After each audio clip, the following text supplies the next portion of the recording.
But when I got Neiman Marcus, I think a lot of people think that's when you've arrived. No. That's when I double timed. I got on a plane and was gone for 2 years straight. And I went to every department store in the country that sold Spanx, every Neiman Saks, Nordstrom, and Bloomingdale's. And I would go before the store opened and do an all-store rally and tell them what my product was, explain it to them, do a demo, give out free product, and then stand there in the department for 8 hours a day and tell customers what it was, because I didn't have any money to advertise. I was selling it for them, but what I didn't realize I was doing was I was building a sales force not on my payroll, because all these people started to become ambassadors, and they were rooting for me and they loved the product. That was a really important part of the formula. And then I learned what my next products were going to be, because I was standing right there with customers and they told me what they wanted. Amazing. Yeah. This is unbelievable. You were like willing to do whatever it takes, above and beyond. Totally. My name's Nick Holman. I'm with Holman's Custom Cabinets. I want to tell you about our Dream 100 marketing system that we started with Clay Clark through the coaching program. We started the first of this year about 7 months ago, and we had 20% less leads than we have now, 10% less sales, and about 8% less profit. Since then, we've increased our repeat clients, our repeat builders that we work for, and we've got a lot more potential for growth since then. And it's very scalable. And I've taken this young boy that I started this with, an 18-year-old guy who is my Dream 100 marketing guy, who's just making phone calls, taking donuts, taking cookies out to new contractors and clients to try to reach them to making repeat sales with them. And I had a lot of concerns just at first with trying to maybe train somebody to do this. We had a repeatable process, a script for him to call. He's doing that over and over. He calls anywhere from 200 to 300 people a week. It's been over 3,000 calls since the first of the year. And sometimes he's kind of switched over into sales because we had so many sales coming in that he had to help handle those sales and take away from the Dream 100 marketing because of that. We've been doing it about 7 months.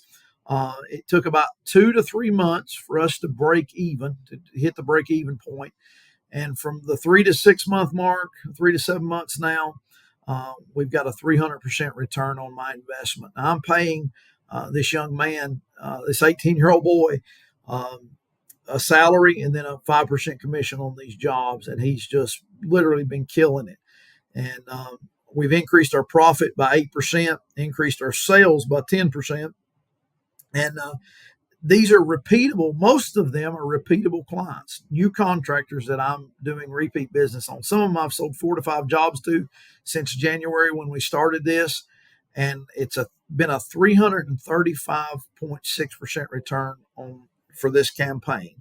And we've spent about a little over $30,000 and made over $100,000 in gross profits. But just this last week alone, this Dream 100 process, we sold right at $65,000 in sales just from this Dream 100 process. And I can't explain enough how much of a blessing it's been and how well it works. I'd encourage you to start doing it soon. Thanks. Okay, I got an idea for a phone app. Okay, I'm listening. It's called iCondiment, and you select mustard. I don't know, I'm not feeling it. What about an app where people send in ideas for apps, and we charge 99 cents, and we become billionaires? What about an iBuckle? It just goes right on the front of your belt, and it buckles. Well, what happens when you need to use your phone? Well, then you just undo your belt, and then you got your phone. Then your pants fall down. Well, yeah. Okay. Instagram, but only for grandmas. Twitter, but you can only use 5 characters. You could say, hello. How about this? Eye taste. Seriously? Phones are disgusting. Got an ear taste to it. This is a horrible idea. Eyeglasses. The only app you'll ever see. You turn the app on, and you put the phone right in front of your face, and then the phone sees for you. I don't understand. Okay, let me help you. Okay, so take off these old things. Okay. You need your prescription? No. Boom. This is stupid, and it hurts. Let me see.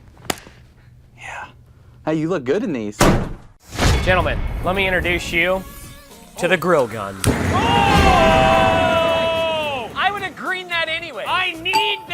Welcome back to Sous Vide Everything, guys. As you can see, I have a new toy. Check it out! And I'm gonna let you know everything there is to know about it. Check it out. Hi, I'm Bob Healy. I'm the inventor of the grill gun and the sous vide gun, and I'm going to do a short video here today to show you how to properly connect them to the propane bottles. All right, this is Clay Clark here, and what you just saw was my longtime client, Bob Healy's company, The Grill Gun, featured on the hit YouTube show called Dude Perfect. So the question is, how does somebody go from a product idea like the grill gun and into a successful company? Well, there's a lot of details that go into that. So I thought I would walk you through specifically what we did to help Bob Healy to grow from a startup to a successful company. So I'm going to take just a few minutes to walk you through this. And that's what we do. People always ask me, what do you do? How do you help clients? So this is specifically what we do. And I'm going to walk you through the steps that we took. So that way you, as a listener out there, if you want to become a business consulting client, you can know what we do for you and what we don't do for you. So step one is we had to define Bob's goals. We had to define the goals. What are the goals? How many sales are you looking to do? So what would define the financial goals? Step one. Step two, we had to determine how many grill guns need to be sold each week to achieve the financial goals. So we had to, step one, we had to figure out the financial goals. Step two, we had to determine how many grill guns need to be sold each week to achieve those goals. All right. Step two is we had to refine the branding. So step three, we had to create a world-class website. Now, someone could argue about what that means, but we wanted to make a website that wouldn't be embarrassing. And when we first met Bob, he didn't have a website that looked good. He was a great guy, but his website wasn't existent. And so we had to build a website that looked good. The next thing we had to do is we had to create an About Us video. We had to create an About Us. Well, what's an About Us video? We had to create a video that talked about the company in a way that other people who are not Bob could understand. So we had to create an About Us video. That's really important. If you're out there listening today, you want to have an About Us video or a My Story video, because you have to have a video that explains to people what your product or service does. Step five, this is for Bob, what we had to do. We had to create world-class branding, create world-class packaging. What does it mean? World-class packaging. So step one, we had to define his goals. Step two, we had to determine how many grill guns need to be sold each week to achieve the financial goals. Step three, we had to create a world-class website. Step four, we had to create an About Us video, an Our Story video. Step number five, we had to create world-class packaging. Step number six, we had to create world-class, we did do all these things, a world-class autoresponder email. What does it mean, world-class autoresponder email? Well, it's when someone actually buys something, we want to have some kind of notification that goes to people when they buy something so that they know that the actual product was shipped. Step number seven, we had to create an online shopping cart. We had to create an online shopping cart for Bob Healy and his company, The Grill Gun. Now, after that, we had to create a tracking sheet. We had to create a tracking sheet. Now, why would we have to create a tracking sheet? Well, a tracking sheet allows you as a client and us as a consulting company to point out that you are, in fact, doing well or you're not doing well. We want to track the numbers. And so when you create a tracking sheet, at first, it's not going to be very impressive because you're seeing, well, we spent this much on advertising and we had this many clicks and we sold this many guns. And so it cost us $19.40 per gun we sold. Then you see line 4 here. The next week, we spent $232 on advertising. We had 41,000 impressions, or people that viewed the website for the first time or saw the ads. We had 3,448 clicks, and we sold 31 grill guns for a total of $7.40 per gun. That's what it cost us. It cost us $7.40 per grill gun that we sold. Then the next step, we had to spend $236 the next week on ads. We had this many impressions, 39,114 impressions. We had 4,440 clicks. We sold 25 grill guns at a total of $9.44 per gun sold. Well, over time, you'll start to see that the number of sales we're doing goes up and up and up. We go from 7 grill guns sold to 31 to 222 to 180 to 240. And you start to see real growth here. So the question is, how do you go from selling 7 guns? When I first met Bob, he was selling 0 guns, by the way. And we got him to a point where he was selling hundreds of guns per week. So how do you do that? All right. So step number 9, great question, by the way. Step number 9, we had to create what I call core, repeatable, actionable processes. We had to create the core, repeatable, and this is the part that I love that most people don't like. I love this. Most people don't like this. We had to create the core, repeatable, actionable processes that are needed to achieve success. What? We had to create the core, repeatable, actionable processes that are needed to create success, right? So we had to do this. So what are the steps you had to take every week? Well, one, we had to reach out to our Dream 100 list. So we had to reach out to our Dream 100 list. Someone says, what's the Dream 100 list? I'll come back to that. Next, we had to gather objective Google reviews, all right, Google reviews from actual buyers, right? And then we had to gather video reviews from actual buyers. And then finally, we had to track sales and track customer service feedback. And this became our thing we did every week. So every week, we're reaching out to our Dream 100 list. Every week, we're gathering objective reviews from our actual buyers. Every week, we're gathering video reviews from actual buyers. Every week, we're tracking sales. And every week, we're tracking the customer service feedback. Now, there's a lot of other details that went into this. I'm just trying to give you an idea of what we did to help Bob.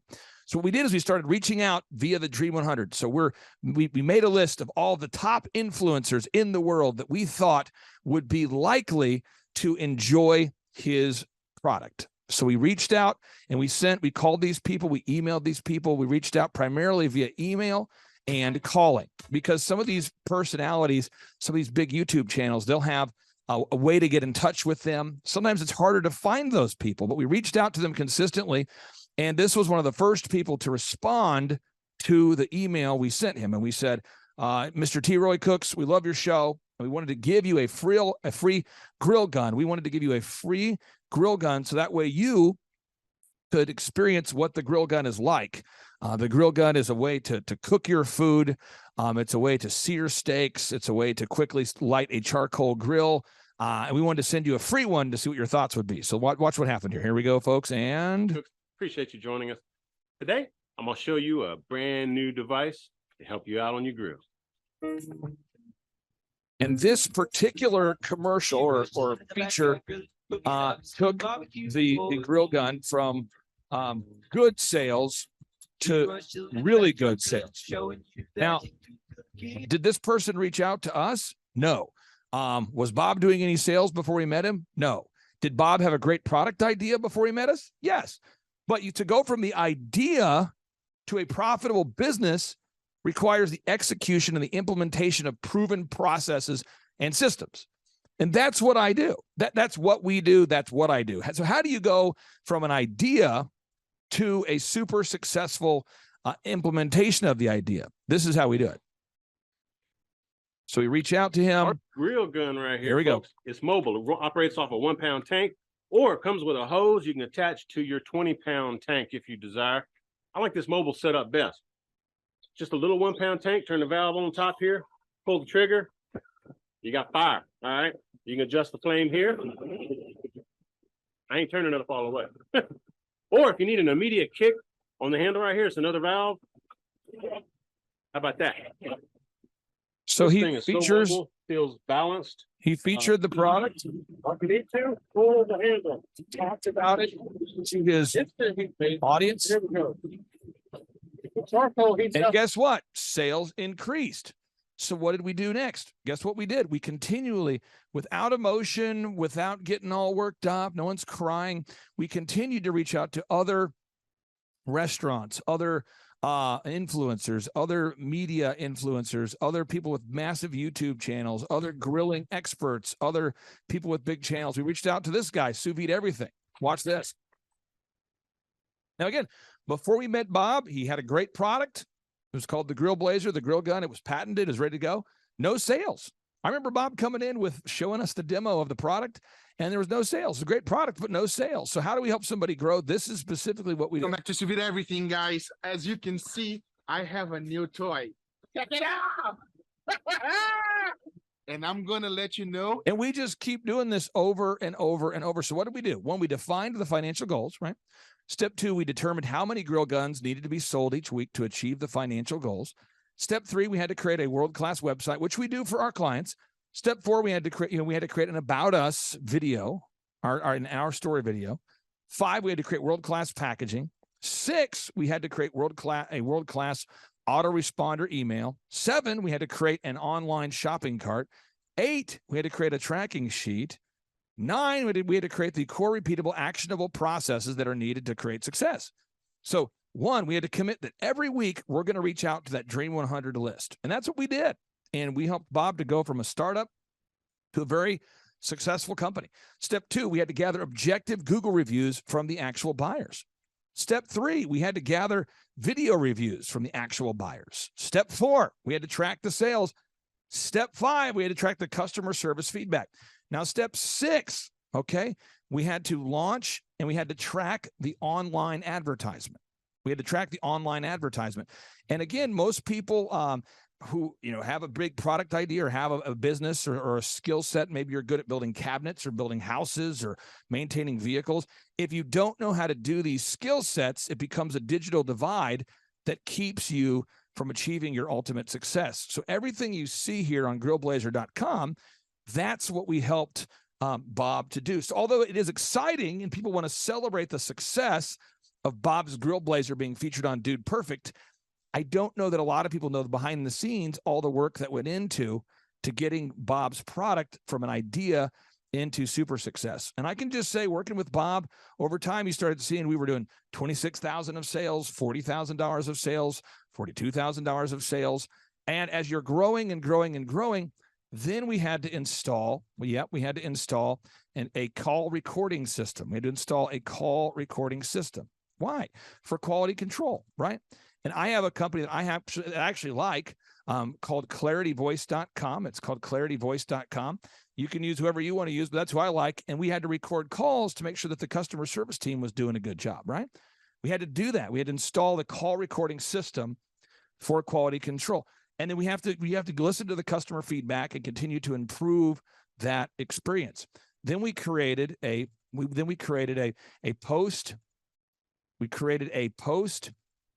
post-purchase wow system. There's a lot of details into that.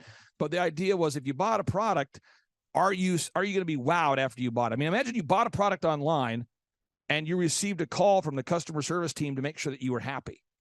So we had to do that. We had to create a directions manual, an instructions manual that made a lot of sense, because, people receive this new product. It's kind of like a flamethrower. Some people struggled to figure out how to use the product properly. And so these are the details we had to do. There's a lot of details there, okay?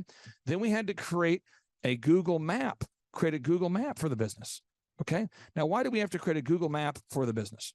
We had to create a Google map for the business because whenever you have a product or service, guess what? Most people will go on to Google and they're going to type in grill gun and they're going to read reviews. They're going to look for reviews and read reviews. And so if you don't have reviews, people are going to then just sort of be unsettled as to whether it's a good purchase or not. So we had to help Bob get those reviews. So how do you get reviews? Well, what we did is we invited Bob to bring his Grill Blazer product to our conferences and bring his product to the conferences.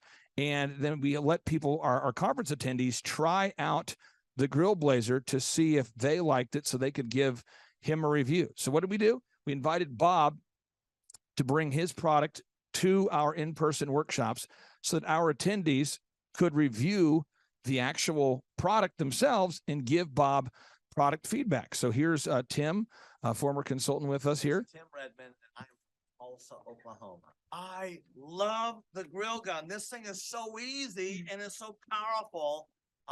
So this is what we did. We had to get Bob reviews, and he didn't know a lot of people that that would give him reviews. So My name is Clay Stairs. I'm from Skytook, Oklahoma. So we brought Bob's product to one of our actually many of our conferences, and we let the attendees at our events buy a grill gun at a deeply reduced price. Now remember, this guy had never sold any products at all, and we helped him to go from a complete startup into a very successful company. Now, how did we get those video reviews?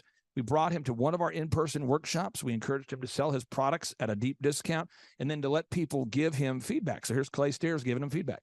It makes me feel good.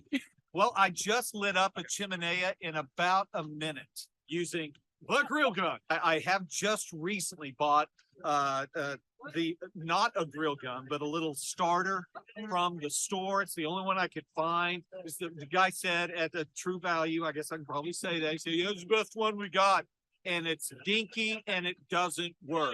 Then we had to help Bob create all these FAQ videos because over time, more and more people began asking the same questions over and over. How do I properly use my grill gun? How do I set it up? How do I clean it? How do I store it? And so we got with Bob, and each week we would record these FAQ videos. Hi, I'm Bob Healy. I'm the inventor of the grill gun and the sous vide gun, and I'm going to do a short video here today to show you how to properly connect them to the propane bottles and to have them work correctly. So we had to record these. Now, this is not an event. This was a process. So every week we began create the FAQ, or frequently asked questions videos. But this is a process that we took him through over time. So again, we went from a brand new startup where he'd never sold any grill guns at all into a ultra successful company. And we want to help you do that too. So let me walk you through how we do that. If you want us to help you, what you want to do is you want to go to thrivetimeshow.com, and we have workshops that we do every 2 months. And those workshops, it's $250, or you can pay whatever price you want to pay. So $250 or whatever price you want to pay. And since 2005, I've been hosting workshops. So these 2-day interactive workshops, we're going to teach you everything you need to know to start or grow a successful company. Marketing, branding, sales, search engine optimization, web development. And our events today offer practical step-by-step business training, hands-on business conferences. They're 2 days. They're interactive. We teach you all the systems. There's no upselling. And you're not going to be hardcore sold at the end of the event. We're not going to push you into buying some magic money program. What we do have available, if people want ongoing consulting, we do offer business consulting. Now, how does that work? Since 2005, I've been consulting businesses. And since 2006, I've been providing graphic design, search engine optimization, branding, print media, photography, videography, all of the work needed to implement and to grow a successful company. So what we do is we charge people $1,700 a month, $1,700 a month on a month-to-month basis to help them grow their successful company. And what's awesome about it is that we started off with a free 13-point assessment to see if it's a good fit. And then if it is a good fit, and we like you like us, it's a good fit, I actually go over the plan with you in the meeting. So on that first call, we actually go over the plan. So you'll know exactly what the plan is. And then for someone like Bob, I mean, he'd been working on this idea for years. And his accountant kept referring him to me, and people in Tulsa kept referring him to me. And he kept finding me on shows, and he was saying, all paths lead back to you. Man, you must have like a Midas touch. What is your skill set? He actually listened to us daily on a talk radio show as well. It's not that I'm a genius. I just know the proven systems needed to start and grow a successful company.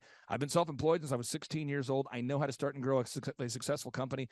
That's what Dr. Robert Zellner and I have done. Between he and I, there's the state's largest, one of the state's largest and most successful optometry clinics, one of the most successful men's grooming establishments. I'm involved in a dog training brand called Tip Top Canine, started by Rachel and Ryan Wimpy. I'm involved in a marketing company. I'm involved in an outdoor living company. We're involved in an auto auction. I mean, I go on and on listing all the businesses, but I'm telling you right now, you have the capacity and the tenacity needed to achieve massive success. You can become the next super success story. But to quote Napoleon Hill, the time will never be just right. You must act now. If you want to become the next super success story, you want to become the next Bob Healy, you can do it. And then now on part 2 of today's show, I'm going to play some more audio so you can discover that Bob Healy is in fact a real person and that we did really in fact help him grow his multi-million-dollar company. My name is Clay Clark, reminding you that you smell terrific. On today's show, we find ourselves at the intersection in entrepreneurship as we interview the founder of the grill gun product, Mr. Bob Healy. This engineer of over 30 years has invented a product that combines the look of a gun and that shoots fire so that you can light your charcoal grill within just 60 seconds. But before we talk about Bob and his beautiful, glorious grill gun, let's talk about the products that I've almost invented. Let's talk about the products that you've almost invented. Let's talk about the ideas we've all had that we have not acted upon. Jason, I couldn't sleep all last night. I had this awesome idea. Oh, no. Check it out. This idea is going to change the world. Are you familiar with babies? I used to be one. Okay, so babies spend all their time doing what? Crying, eating, pooping? Crawling. Ah. Sure, they crawl, right? Yes. So what if we converted their onesie? You know how they wear like one thing? Oh, yeah. The onesie where it's like the top and the bottom? Yeah, it's like a baby sock. What if we turned that into a mop? So it could be called the baby mop. So your baby's mopping the floor. And they just clean as it goes. Oh. Yes. That's probably the worst idea I've ever heard in my life. What? I thought deeply about that for several minutes. That idea was going to be my path to financial freedom and riches. Okay, fine. You want to rain on my parade? I have another idea. I thought about this last Tuesday. It's incredible. Men like to do what? They get kind of older. They have some success. They're looking to relax. They want to get a prostate exam. 18 holes. Well, that's out. They want to go golf. Right. And guys often have to go to the bathroom, right? And when guys go to the bathroom, typically they do what? When they're going to the bathroom, they're looking for a magazine. Right, they read. They read now, but what if they invested the time they normally spent reading and spent that time perfecting their putting game? Jason, it's so easy. We could just take the floor around the toilet and turn that into a putting green. No one's thought of this. Yeah, because it's a bad idea. You could practice putting while pooping. That is the worst. It's the poop putt. The poop putt. Yeah? That's it. Oh, the yeah? poop putt. Well, hey, this idea is special I knew because it. it is, in fact, the worst idea that anybody has ever had. What you just said is one of the most insanely idiotic things I have ever heard. At no point in your rambling, incoherent response were you even close to anything that could be considered a rational thought. Everyone in this room is now dumber for having listened to it. I award you no points, and may God have mercy on your soul. Some shows don't need a celebrity narrator to introduce the show, but this show does. 2 men, 8 kids, co-created by 2 different women, 13 multi-million-dollar businesses. Ladies and gentlemen, welcome to the Thrivetime Show. Now, 3, 2, 1, here we go! Started from the bottom, now we here. Started from the bottom, and we'll show you how to get here. Started from the bottom, now we here. Started from the bottom, now we here. Started from the bottom, now we here. Yes, yes, yes, and yes. Thrive Nation, welcome back to another exciting edition of the Thrivetime Show on your radio and podcast download. And Dr. Z, today's show guest deserves some cowbell. Oh, and he got 4 yeses, too. I know when you fire off a show with 4 yeses, you are fired up and ready to go. Now, Z, I wanted to allow this listener to be introduced with a kind of a subtle hype intro. Yes, okay. So I brought my megaphone with me, and so we'll go ahead and tee it up here. Let me get this ready here. Here we go. Okay, here we go. All right, Thrive Nation, on today's show, we have the inventor of the grill gun, Mr. Bob Healy, an engineer with over 30 years of experience. He's the founder of this great new product. Bob, welcome onto the show. How are you? Wow, Oh, I'm just fine, Clay. Thank you. Thank you both, Dr. Z and Clay, for having me on today. Well, tell the listeners out there who are not familiar with the grill gun. I think anybody out there, if you've ever wanted to be an inventor, it's a tough road to go. It's a tough road to go down. See, it's a tough road. And all the listeners right now, if you will go to grillblazer.com, that's grillblazer.com, you can see this product so you can check it out while he's talking. You can look at it and marinate on it and see it. Talk to us about this grill gun, and when did you first get the idea to make the grill gun? Oh, well, so the grill gun is a high-powered torch. It's designed to be able to conveniently light charcoal grill in just minutes rather than tens of minutes or half an hour at a time or something like that. It's really not even a tool or a type of tool that people have been or could be familiar with because it's entirely new, both in its purpose and in its appearance. What you do with the grill gun is you use it to light a charcoal grill, and it's designed to fit in your hand comfortably and use safely while you actually light the charcoal almost instantly, warm up your grill, sterilize the grates, start cooking over your charcoal or your smoker, your wood smoker, offset smoker in just minutes. The whole notion of lighting a charcoal grill pretty much instantly is not something that people have done. I know there are a lot of YouTube guys that are out there and people like me who sort of we really like the idea of starting a charcoal real fast and not having to use lighter fluid or wait around on a charcoal chimney or any of the other things that are done for it.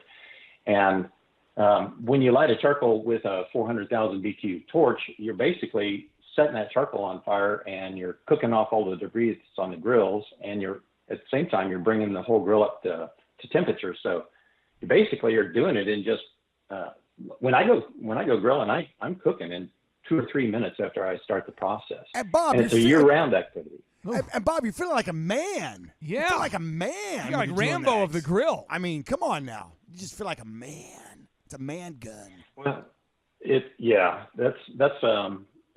pretty amazing watching people, their reaction to it, because it just does hit that Y chromosome pretty hard. You're feeling like a man. You're out there at 25 degrees. You like to grill. You can run back in the house where it's warm, but it doesn't matter. You can grill year round. It doesn't have to be an outdoor summertime activity, even though, that's how a lot of people like looking at it. Now, my understanding is, okay, so we have a grill gun here. This thing can help our listeners light their charcoal grill in 60 seconds, and it's fun, Z. It's fun. It is fun. Oh, it's fun. But what does it look like, the grill gun? Does the grill gun, I've seen some pretty, I don't know the technical term for it, but I've seen some pretty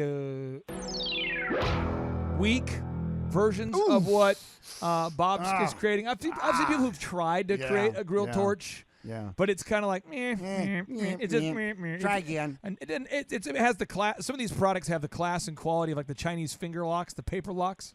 Oh, don't kid yourself. That's so talk to me about this. What does it look like? What does it feel like? Does this feel like a man gun, or does it feel like a meh?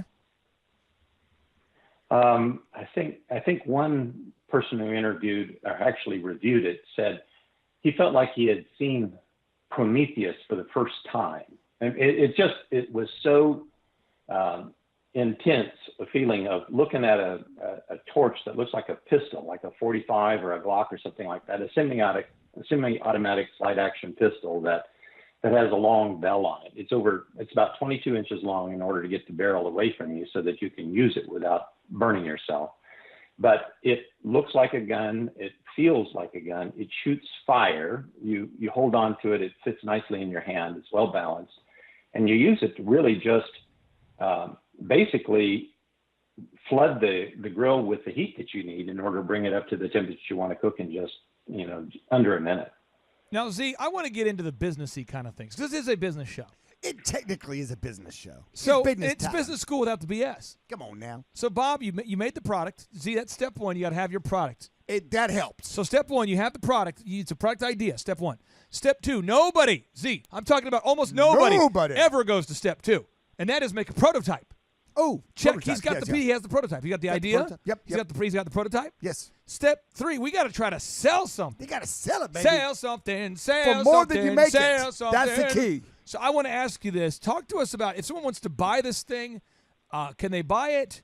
What's been your road like of seeing if someone wants to buy it? Because I know you did a demo at the Thrivetime Show conference for our attendees. Oh yeah. And I think about 1/3 of the people in attendance, I could be wrong, but I think about 1/3 of the people in attendance said, I definitely want to buy one of these like right now. How can the listeners get a hold of this? How can they buy one? Tell us about selling something. Okay, so the process of putting this out on the market is when you're trying to bootstrap something up from the bottom without having venture capital or something like that step in and say, here, you need this money, let's go for it. You actually have to determine whether or not people want what you have, what they're willing to pay for what you've got, and then how are you going to get it made? And so I had to figure out, well, first off, there's torches. You can get a torch today if you go down to a hardware store. You can buy one, and it's long, and it's got a long hose, and it goes to a 20-pound tank, and you can look like the dork like I have done for the last 10 years, standing back and flaming up my charcoal grill. And if you want to do that, knock yourself out. Go ahead and do it. And I like I said, I've been doing that for a long time, and I decided to make something that really did the job right. And so it's the same sort of technology in that you're putting high intense fire on a grill, but how do you make that into something that people want? And how do you get it in front of them? So if your listeners have gone to grillblazer.com, they're already taking a look at this. They can see what it looks like, but they can't hold it in their hand. Why? And what they can, the reason they can't hold it in their hand is because it's on a computer screen, and they need to order one in order to get one. But in order to do that, that's the hardest part about launching this endeavor is where are you going to come up with the capital to make it happen? And I decided to go the crowdfunding route. And so what I'm asking people to do is to go to the website and entertain themselves, figure out if this is for them, and if it's not, move along. But if it is for them, then take it on good faith that what I'm doing in crowdfunding is I'm using that tool, that whole platform. There are a couple of them out there. I'm looking right now pretty hard at Kickstarter. But you use that platform to allow people to come out and say, I want one, I'll back you. And when you make them, you send them to me. And so the process is pretty straightforward. You basically are pre-selling them. You say, I'm going to make them. If I hit the minimum threshold that I need to have in order to be able to have the finances to make it work, then I can build them. And that's really my business. I've done this all my life. I've made things. It's the easy part is for me. It's my wheelhouse to create a product and figure out how to build it and how to make it a high quality product. But the new part, my new venture really is being out on the sales edge and on the financing edge. How are you going to fund it? How are you going to turn it into a business that everybody wants to get behind? So in order for them to get their hands on one right now, they really can't. I've got a dozen of them that I've made that are prototypes. I've sent them out. People have used them. They kind of rotate around in a pool of grill guns that can be used for the purpose of promotion. But it's a 4 to 6 month process to actually get them in your hands. And so if I were to, like for instance, today with this podcast, with your audience, if enough people actually went out there and said, I want to do this, I want one of those things. And they simply said, in my little get yours now page on the website, if they were to say, I want to support this, I want to do this, then before Christmas, even before Thanksgiving, they could be in production and in your hands.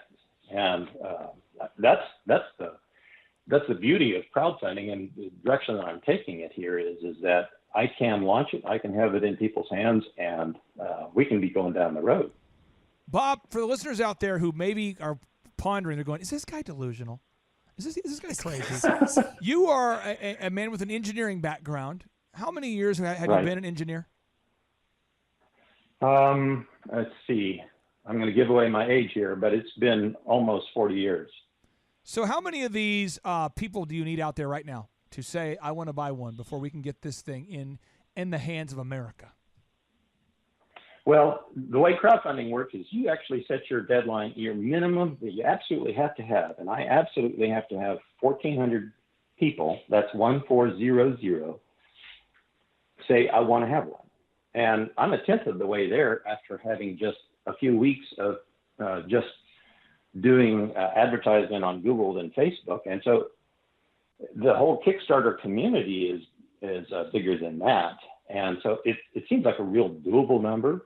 And if people were to actually just believe that it will happen, if they like it well enough and they say, yeah, I'll support you, then what will happen is when I see that I actually have people up over that number, then I'm going to just email everybody. And so you'd want to put in your email and your text number, and then I'll just do a broadcast to everybody, say the Kickstarter website's up, it's live, go fund it. And as soon as I see that actually has happened and it's funded, then I can actually start the manufacturing process going.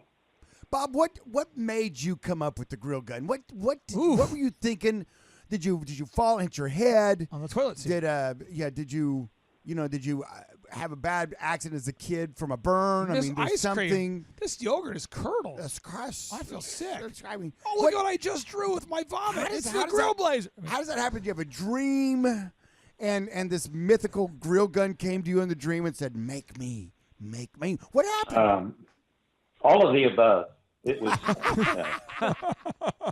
I was outside talking to a horse. This is what he said to do. I've been saying, I've been doing this for a long time and putting up with buying torches that a weed torch, a torch that puts out that kind of heat, 400,000 and up BTU is, it's going to burn up fairly quickly. And so I've gone through several of them over the last decade, and I thought,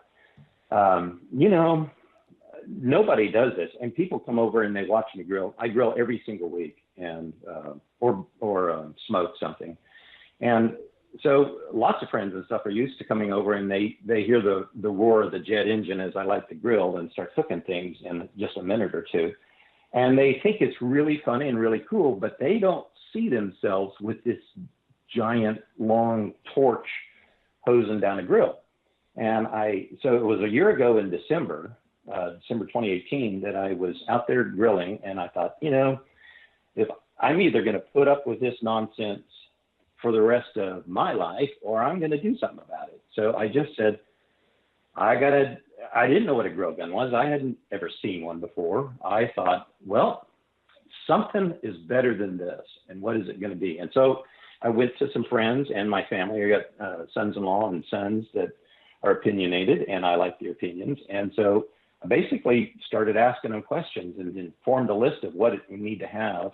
And then I got busy modeling it. And it was so that was December. And it's probably in February, everybody said, oh, you're on with something here. And then by May, I had it, a year ago May, so not quite a year ago, I actually had prototypes in my hand. And I then started going down the other channels of, okay, how do I build this? How do I get this cost effective so that I can make it and people can buy it for a reasonable price? And utmost important was the quality of it. So I've designed this to where I'm going to be proud to use every single grill gun that I have for years, not for once or twice or for half a season before it burns up. So it was just a process of saying, I don't know what it is that's going to make my life better, but I know when I see it, I'm going to like it. And so, again, if you're on the website or your listeners have listened to and gone to the website, they know what I'm talking about here. It's pretty appealing design, and it's really durable, really well designed. So, Bob, you're basically a big pyro. That's really what it boils down to. Oh, yeah. You're a big pyro. Well, I'm not as much a pyro as the people that want it. I've heard a lot of people say this is all kinds of stories about how I've been a pyro my whole life and that sort of thing. And not me, but I can appreciate that there are people that like fire a whole lot. Now let's talk about this grill gun. Let's get into the rough questions now, the rough ones, the tough ones. All right. Will this blow up? If I turn it on, boom. Will it? What are the chances I turn it on? What are the chances I incinerate myself?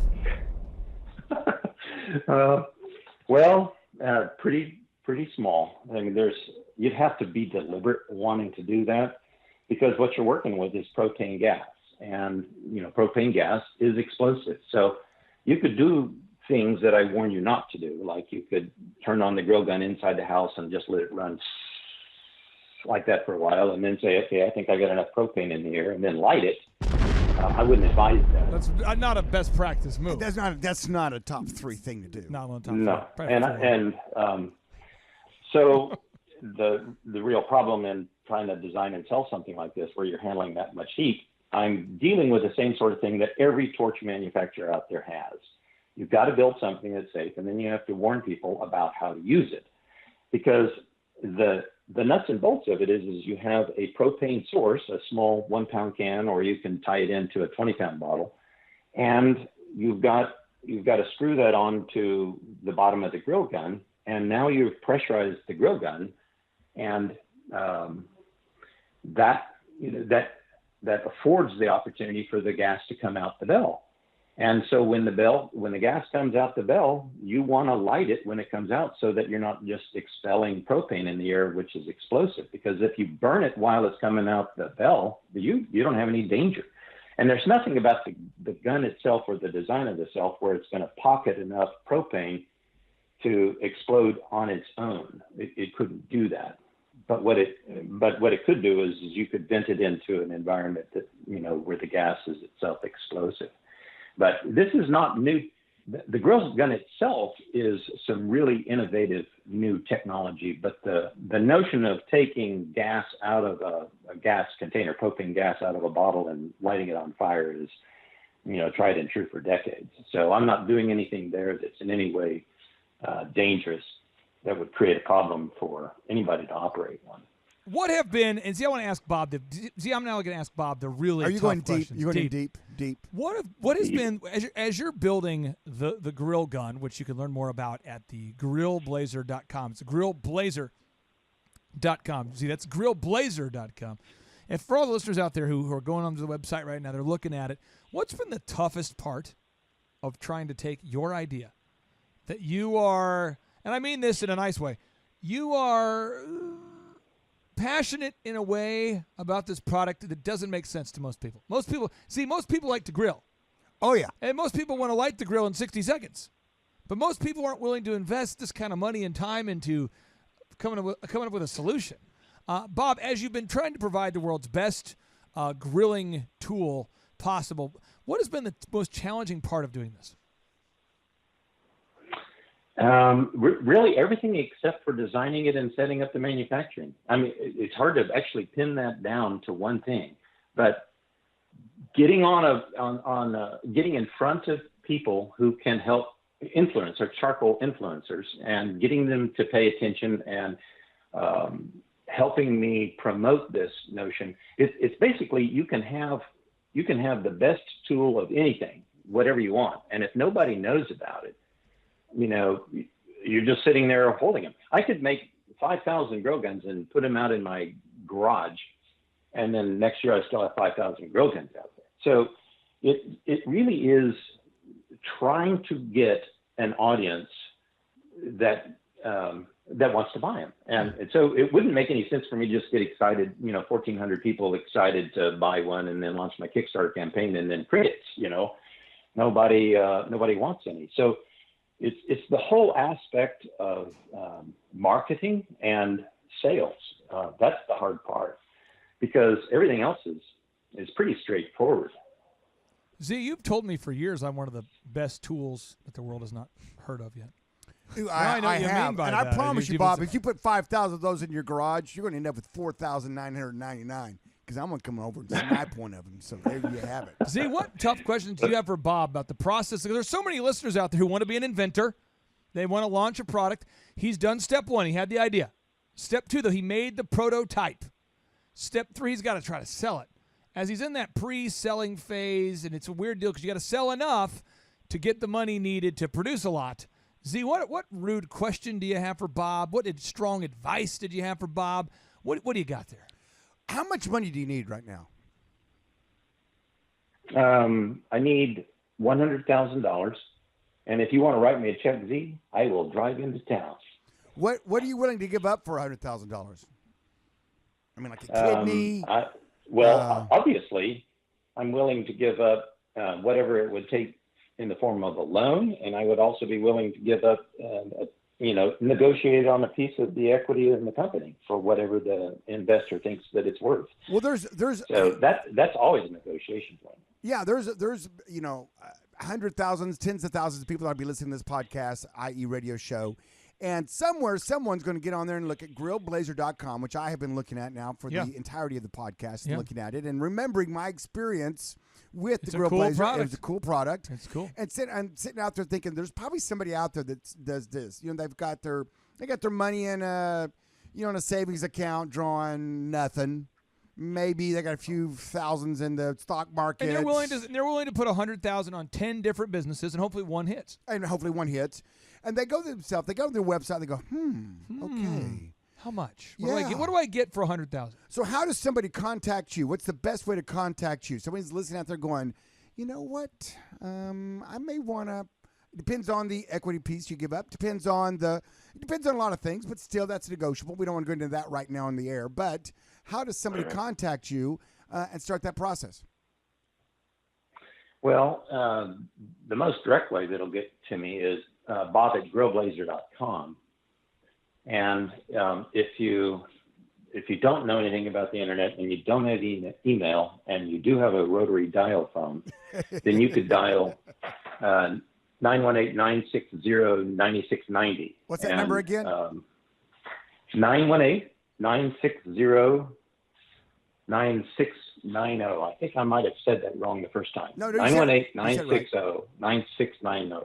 Yeah, it's on your website. Now, Bob, as we wrap up today's show, what final question do you have for Dr. Zellner? Dr. Zellner is Z. You're a guy that people Shark Tank you all the time. They're always wanting to pick your brain for business tips.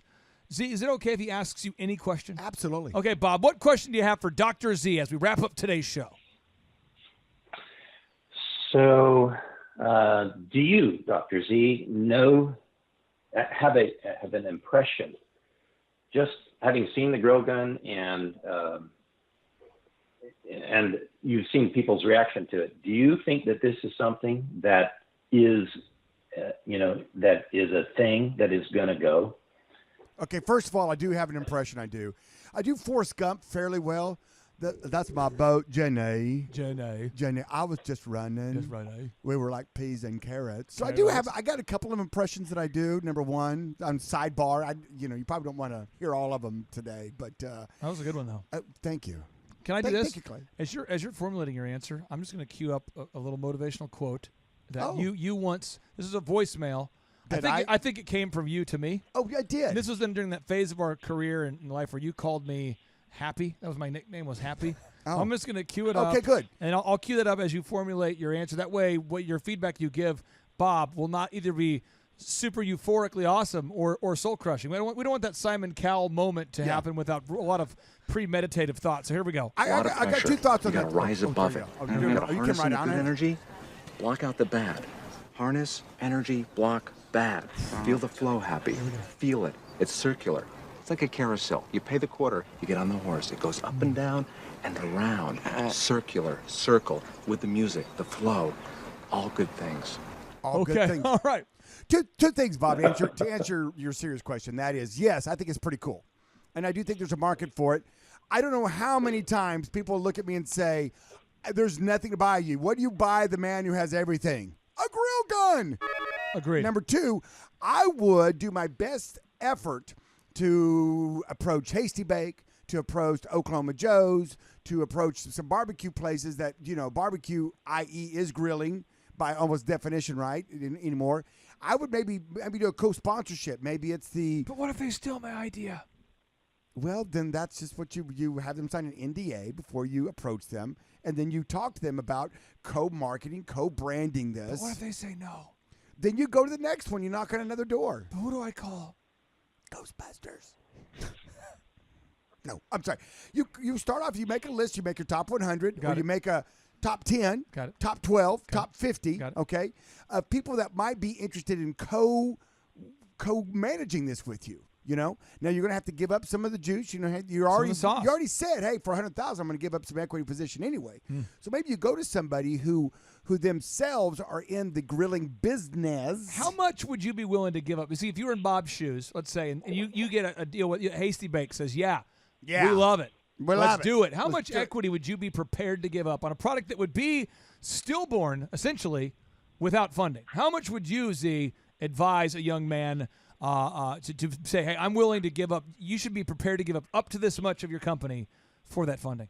Well, it depends on the amount, and it depends on what I feel like I've already put into it personally. I don't know how much money you've put into this already, but you have put some money in. You have put some time in. I would be able to document that, and I'd be able to get that a reasonable, Here we go. and a reasonable amount of money for that. Okay, how much is the invention worth?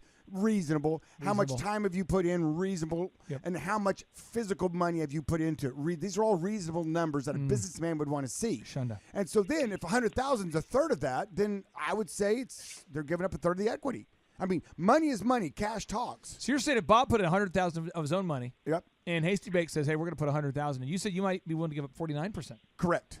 I mean, you at the most you want to negotiate. You want to negotiate. But I mean, less. At the most, you've got to be ready for that because you got to be ready for it. Right. It's kind of like, well, okay, you got 100,000 in. If I'm putting 100,000 in, why are we not more equal? Why are you only going to give up 2% of the company? Don't be stupid like that. You watch Shark Tank and all. Those guys come on there with these ridiculous asks. So, Bob, does that feedback help you? And do you have any final closing question?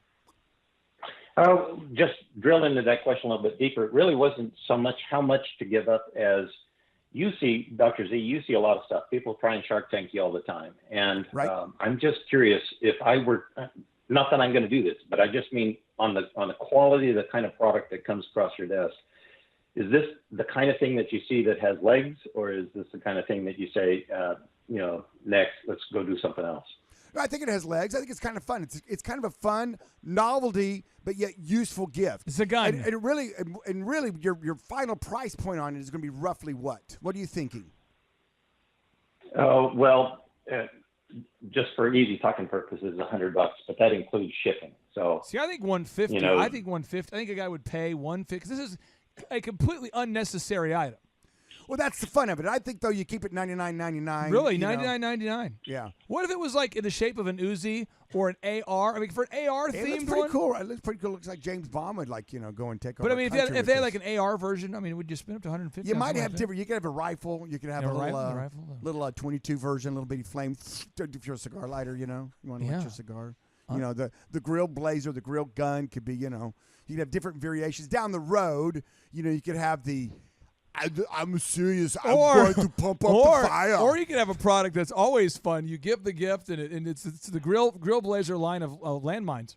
Yeah, that's also fun too. So it just randomly starts. You just blow it up. You say, hey, I buried that in your yard, and at some point it will emit flames. And for $100, I'll tell you where it is. If not, good luck. I don't need you on my marketing team. Oh, you do. You do, my friend. Yeah, so good. Great tagline. It can grill charcoal all in 60 seconds and squirrels in 30. Have landmines in the yard. Take back control of your yard for $100. Grill a squirrel or charcoal in 60 seconds. Yes, I do think it has legs, and like I said, it's a fun gift because it works. It's clean. It looks good. It's well built. I fired the trigger myself, and I think, like I said before, it kind of gets into that, like those catalogs you flip through on the airplane that has all these gifts for dudes. It should be on that. Finger hook catalog. Get myself a finger hook catalog. Get myself a recliner with a back scratcher. Oh yeah. And then get myself a grill gun. And get myself a whole collection of Chinese finger locks. And then I'm set. That's all I need. That's all I need. For the man, just for the guy who has everything. Now you have your grill gun. The grill gun. Yeah. You can grill a squirrel or charcoal in under 60 seconds. Guaranteed. Endorsed by Batman. That's right. Okay, Bob. I appreciate you. And Chuck Norris. Bob, it's grillblazer.com. Our listeners out there, I know they're going to go check it out. Grillblazer.com. Check it out. Z, you could be one of the first 1,400 people in America to buy this beautiful item. You'd be a grill real gun endorsed by Chuck Norris. I think that's the tagline. By the way, if Chuck did endorse this, wouldn't it be over for him? If you got a celebrity endorsement from Chuck Norris? That's one of the moves. That's a move. That's a move. That'd be a great move. Oh, Bob, I appreciate you so much. And Z and I are going to go pontificate about the NFL upcoming draft. We're going to be talking about all things NBA. We got a lot to cover here, Z. So thank you so much, Bob. Have a great day. Jason, have you sincerely ever had an idea to invent something? Yeah, but they've always been bad. They don't really like service a need. Okay, so it's just more of something that you've had an idea, thought about it for maybe half a day, and then you move on. Yeah. Okay. Well, if you're out there and you sincerely have an idea or an invention that you want to refine and you want to get launched and turned into something that could make money, that could become a business, I would highly recommend that you start by thinking of problems that real people have and look for a better way to solve that problem, or a way to solve the problem that people really have. That's why I think that the grill gun will do well, because men like to grill, and they sincerely want to use charcoal because it typically tastes better. Right. But now you can use the grill gun to light your charcoal grill in just 60 seconds. Oh, and I've used it, and it saved me so much time. I don't have to taste lighter fluid. It's awesome. And it's a lot of fun. Oh, it's so much fun. It's like a gun-shaped torch. It combines grilling. You got the fire, you got the gun, the whole. It's a fantastic gift. I encourage you to check out the website today. Again, in case you missed it earlier, it's called grillblazer.com. grillblazer.com. And if you're interested in learning how to become the best inventor you can possibly be, I would recommend that everybody goes out and purchases a copy of the book called Secrets from an Inventor's Notebook. Secrets from an Inventor's Notebook by Maurice Kanbar, the creator of Sky Vodka, and a guy that is the holder of an incredible number of patents. The modern needle protector, that's Maurice Kanbar's invention. Oh, wow. The Sky Vodka, that's his invention. It's huge. You have the modern traffic lights. A lot of people don't realize this, but the modern traffic lights, a lot of them are using Maurice Kanbar's patented invention that makes a strobe light that strobes so fast that the average person doesn't see it strobing, but it dramatically reduces the amount of electricity being used because it's not on the whole time. It's strobing. Interesting. This guy's got a ton of inventions, and he wrote how he did it, how to do it, how to invent things, the process. It's not a random thing he's doing here. It's a proven process he's done time and time again, and you can get that book today. It's called Secrets from an Inventor's Notebook by Maurice Kanbar, the creator of Sky Vodka. It's an incredible book. Everybody out there should own it if you're looking to become an inventor. And we like to end each and every show with a boom. And so now, without any further ado, 3, 2, 1, boom. Hello, my name is Charles Kolaw with Kolaw Fitness. Today I want to tell you a little bit about Clay Clark and how I know Clay Clark. Clay Clark has been my business coach since 2017. He's helped us grow from 2 locations to now 6 locations. We're planning to do 7 locations in 7 years and then franchise. And Clay has done a great job of helping us navigate anything that has to do with running the business, building the systems, the checklists, the workflows, the audits, how to navigate lease agreements, how to buy property, how to work with brokers and builders. This guy is just amazing. He's this kind of guy has worked in every single industry. He's written books with Lee Crockrell, head of Disney, with the 40,000 cast members. He's friends with Mike Lindell. He does Reawaken America tours, where he does these tours all across the country, where 10,000 or more people show up to some of these tours. On the day-to-day, he does anywhere from about 160 companies. He's at the top. He has a team of business coaches, videographers, and graphic designers and web developers, and they run 160 companies every single week. So think of this guy with a team of business coaches running 160 companies. So in the weekly, he's running 160 companies.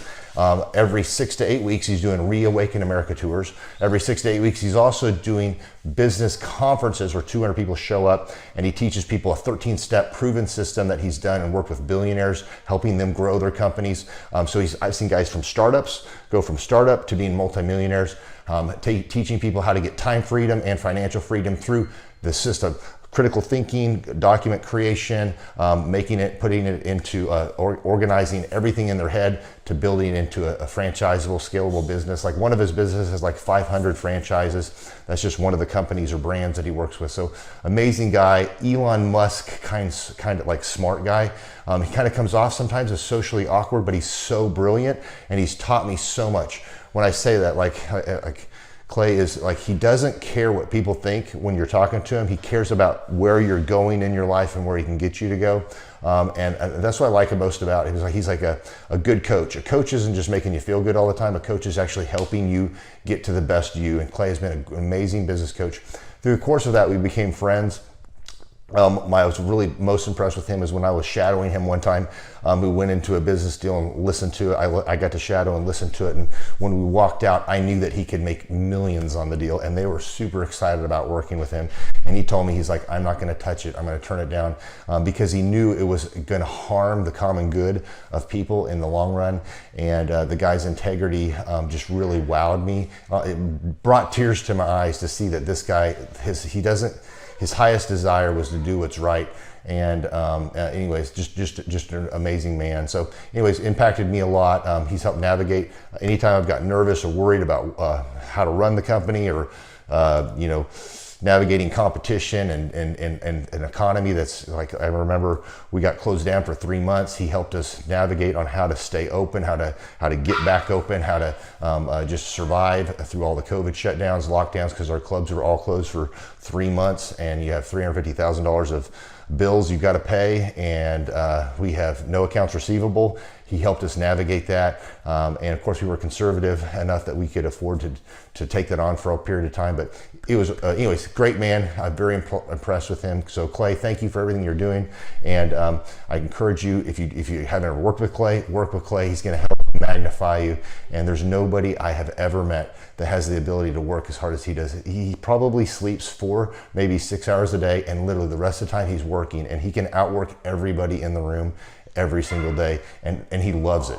So anyways, this is Charles Kola with Kola Fitness. Thank you, Clay, and anybody out there that's wanting to work with Clay, it's a great opportunity to ever work with him. So you guys have a blessed one. This is Charles Kola. We'll see you guys. Bye-bye.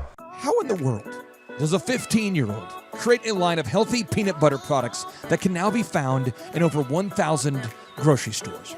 How does a 15-year-old entrepreneur go about making her first prototypes of said peanut butter? How does a 15-year-old find a commercial kitchen? How does a 15-year-old young woman go about creating her own branding and marketing materials? How did she legally protect her product? How did she overcome fear? On today's show, the founder of Abby's Better Nut Butter shares how to get your product into 1,000 stores and much, much more. Some shows don't need a celebrity narrator to introduce the show, but this show does. 2 men, 8 kids, co-created by 2 different women, 13 multi-million-dollar businesses. Ladies and gentlemen, welcome to the Thrivetime Show. Now, 3, 2, 1, here we go! Started from the bottom, now we here. Started from the bottom, and we'll show you how to get here. Started from the bottom, now we here. Started from the bottom, now we here. Started from the bottom, now we here. Yes, indeed. Us. Thrive Nation, on today's show, we have a super guest by the name of Miss Abby Kircher. Now, Abby is a little bit different than most young ladies out there. She started her business 3 years ago at just the age of 15 out of a desire to create healthier alternatives to peanut butter that never quite, would never sacrifice the taste. It wouldn't compromise taste for health. Her company is called Abby's Better. And her company quickly began to gain the traction, and she has now created a variety of products that can be found in over 1,000 stores around the planet. And she's on pace to break through the $1 million in sales mark by the end of this year. During her short 3-year career as an entrepreneur, she's been featured on How I Built That, Forbes magazine, Entrepreneur magazine, and now, as a result of great trickery, she has made a poor life choice, and she has joined us on the Thrivetime Show. Abby, how are you? I'm fantastic. How are you guys? Doing good. We are excited to be here with you. Clay Stairs, a former school teacher turned millionaire, became an entrepreneur at the age of 47. On the other side of the bridge. You became an entrepreneur at the age of 15. So I want to ask you, where were you? When did you first get the idea to start Abby's Better? Yeah. Well, I was 15 years old, and I was at my house in the summer of 2015. I loved peanut butter. I ate it with pretty much everything, but I didn't want all the artificial sweeteners and peanut oils found in traditional peanut butter. So I said, you know what? I'm not going to fool with it. I'm just going to make my own, using some of my favorite nuts like cashews, pecans, and almonds, and natural sweeteners like fruits and honey. So I was at my house, I whipped out a food processor, and I just started making different recipes, mixing different nuts with different flavors. And I came up with the 5 flavors we have now, like within a week. Wow. And I love them. I shared it with friends and family, and they would just rave about how good it tasted while being so healthy. And then that's when I approached my mom and I said, what if I started a business, called it Abby's Better, and we could sell at different farmers markets in the area? At first, it was just going to be a hobby, something to look good on the college resume, but it soon grew into something much bigger than I ever expected it to. I have a question. It's going to sound like one of those backhanded compliment kind of questions here. But I really have the most sincere of intentions when I ask this question. And if you don't like it, you can just hang up on me and I'll pick up on the clue there. When I started DJ Connection, my first company, djconnection.com, that I have since sold, it's now the nation's largest wedding entertainment company. It started because I was asked to attend and organize the Students Against Drunk Driving Dance, the SAD dance, for Dassel Cokato High School. And the DJ was so impossibly terrible, with a side of sarcasm mixed with disorganization. And everybody hated the DJ. They disliked the DJ. The DJ wasn't very good. And I just was so enraged by how bad every disc jockey was at every school dance that I thought to myself, you know what? I'm going to devote the next 12 years of my life to becoming the best DJ possible. I don't know that I had thought about 12 years, but I thought, I'm going to figure it out. So I figured out what equipment I needed to get, what gear I needed to buy, and then I made this statement, which is crazy. But the lady who organized the event, she looked just like Terry Hatcher from Lois from Superman, the show. I said, hey, Miss Page, I would like to DJ the next show. And she said, Clay, you're 15 years old. What do you know about DJing? I said, I know that I could not possibly be worse than this person. And I will do it. And you don't have to pay me anything, but we typically have 200 students that show up.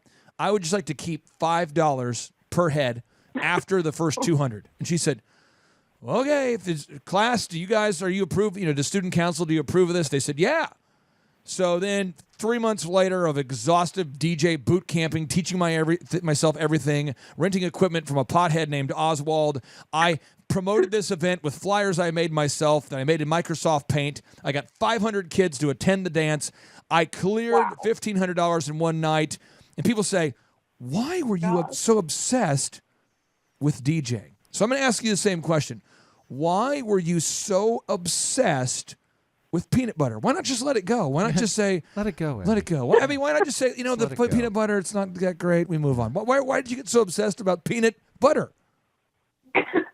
Well, I think it was a mix of like my passion for food in general, and then out of a desire to want to come up with healthier options. And, not many people think, they create a healthy recipe. They don't think I want to share this with a lot of people. But I think the entrepreneur in me just wanted to find a way to share this idea with as many people as possible. And the first way I thought about doing that was starting a business, no matter how small scale I thought it would be at first, but just being able to sell it and get it out there to as many people as possible was just this goal that I, like you said, became obsessed with. And I think that's the passion that still drives me now. You realize you're supposed to be chasing boys. People told me, Clay, you're supposed to be chasing girls. You're supposed to be socializing. People would say, how come you're not going to youth group? Why are you not socializing? Why are you not going to dances? Why are you spending every second of every day learning to become a disc jockey? I ask you the same question. Why not have life balance, Abby, and just focus on what everybody else is doing? Why aren't you spending more time on Instagram airing your feelings? Yeah. Why are you focused on building a company? You're not even 20 years old yet. I think those things never interested me as much as other people. I was always a more introverted person, so I wasn't the type to always be out at a party or anything. I liked being home and just learning things, and like I said, cooking in my kitchen. And once I had this idea, it just seemed so much more important than all the other things. And especially when I started getting into stores and the business started growing, I realized that this could be my future, this could be my career.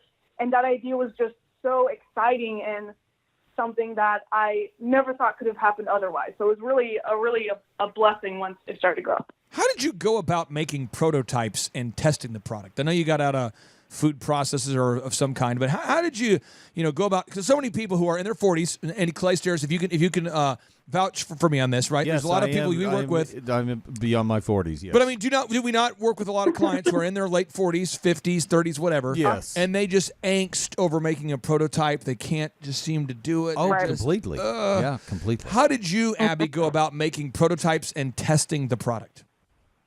Right. Well, I mean, the first thing I did was research. I researched as much as humanly possible about the food industry and CPG businesses, and also food safety laws in North Carolina, and how I could safely sell these products at farmers markets. Because, like I said, I was 15. I had zero background in really anything, let alone business. And so I just researched as much as I could, and we found out that since I have a dog, I couldn't make the products in my own kitchen. So I just started researching different commercial kitchens in the Charlotte area, found one, went to them, and they cut us the deal off the bat just because people love the story and they wanted to support a young entrepreneur. So things just started falling in place once we started making these decisions and developing packaging. We actually knew friends who had a kombucha company, and they gave us a contact who created their logo. So we got in touch with him, and it was just one thing after another, just working as fast as we could. Clay Stairs, you had a hot and fresh question. I do. Okay, I'm just cracking up here because, Abby, you're saying that you found out that because you have a dog, you're not able to use your own kitchen to make the peanut butter. Yeah. I think that probably 9.5 people out of 10 would have said, okay, well, it was an idea. Guess I'll go back to Facebook. But you said, that won't stop me. I'm going on. And you went and found a commercial kitchen. That is amazing. Congratulations. Thank you very much. Yeah, I mean, I'm sure, as you guys know, you face those moments every day where you think, oh, another wall that I have to work past.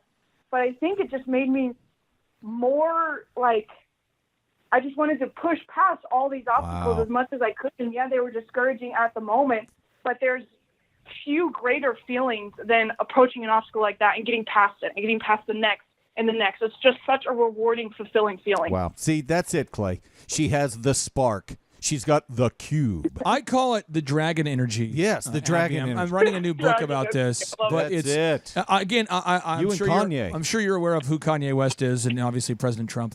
But it's interesting. But Kanye West sent out a tweet to Donald Trump, and he said, I love him. The dragon. He has the dragon energy, and then Trump responds and. They cross the political lines. And this is what I have defined, and my new book is entirely about this. When you tell me no, if someone says no to me, I am more energized by it, and I am entirely fueled off of what I call haterade. There's Gatorade. You've heard of Gatorade. Gatorade, top athletes will drink it during timeouts. Haterade, when people say no to me, it motivates me. I remember getting that first. I started DJing the sad dances at the same age that you were when you started your company. I remember I called a guy, a speaker rental company. I said, hey, I want to rent some speakers. And they said, okay. And they could tell my voice because it was like, hi, I want to rent some speakers. And they're like, how old are you? I remember them asking. I'm like, I'm 15. They're like, we're not going to rent your speakers. Okay. I call the next company. Finally, I get a hold of a guy, and the guy is totally stoned. And he said, yeah, bruh, I'll rent it for you, dude, but you got to come pick it up. But I'm 15, I can't drive. Bring the munchies. So I had to have another adult drive me. I could tell you endless adversity. I want to ask you, how did you find the commercial kitchen? How'd you do it? How did I find the commercial kitchen? I just researched commercial kitchens in the Charlotte area, and I first had to kind of research the concept of just shared kitchen space because I didn't really know at the time what that term was or what that was called. Yeah. But then I found that there were commercial kitchens all over the place where different small businesses could come and use shared space to make their products. And so I started researching different ones in different areas, and I think we came to 2. We talked with the different managers and found the one that we liked in Charlotte. And of course now we have our own manufacturing facility, but then it was a great opportunity being able to find them and go in there at grueling hours of the day, usually after school, and just make as much product as possible. What hours did you go in there after school? Was it like 5 o'clock at night, 7 o'clock at night? What hours did you go in there? Yeah, it'd be like 5 to 12 sometimes. And I Wow. remember one time I had just got my learner's permit, and I had to like drive home after work from the kitchen, and I was like stressed about it because I was like I can't get stopped. But yeah, just tough hours after school. But again, when you have like that passion and that drive, it makes it so much more doable versus going to some other job where I'm working for someone else doing something that I'm just not passionate about. Is your dad self-employed? Is your mom self-employed? Tell us about your mom and dad.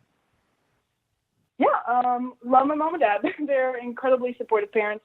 My dad had a job when I started the company. My mom did not. She quit her job when she had my oldest brother, Aaron, decided to become a full-time mom. Yep.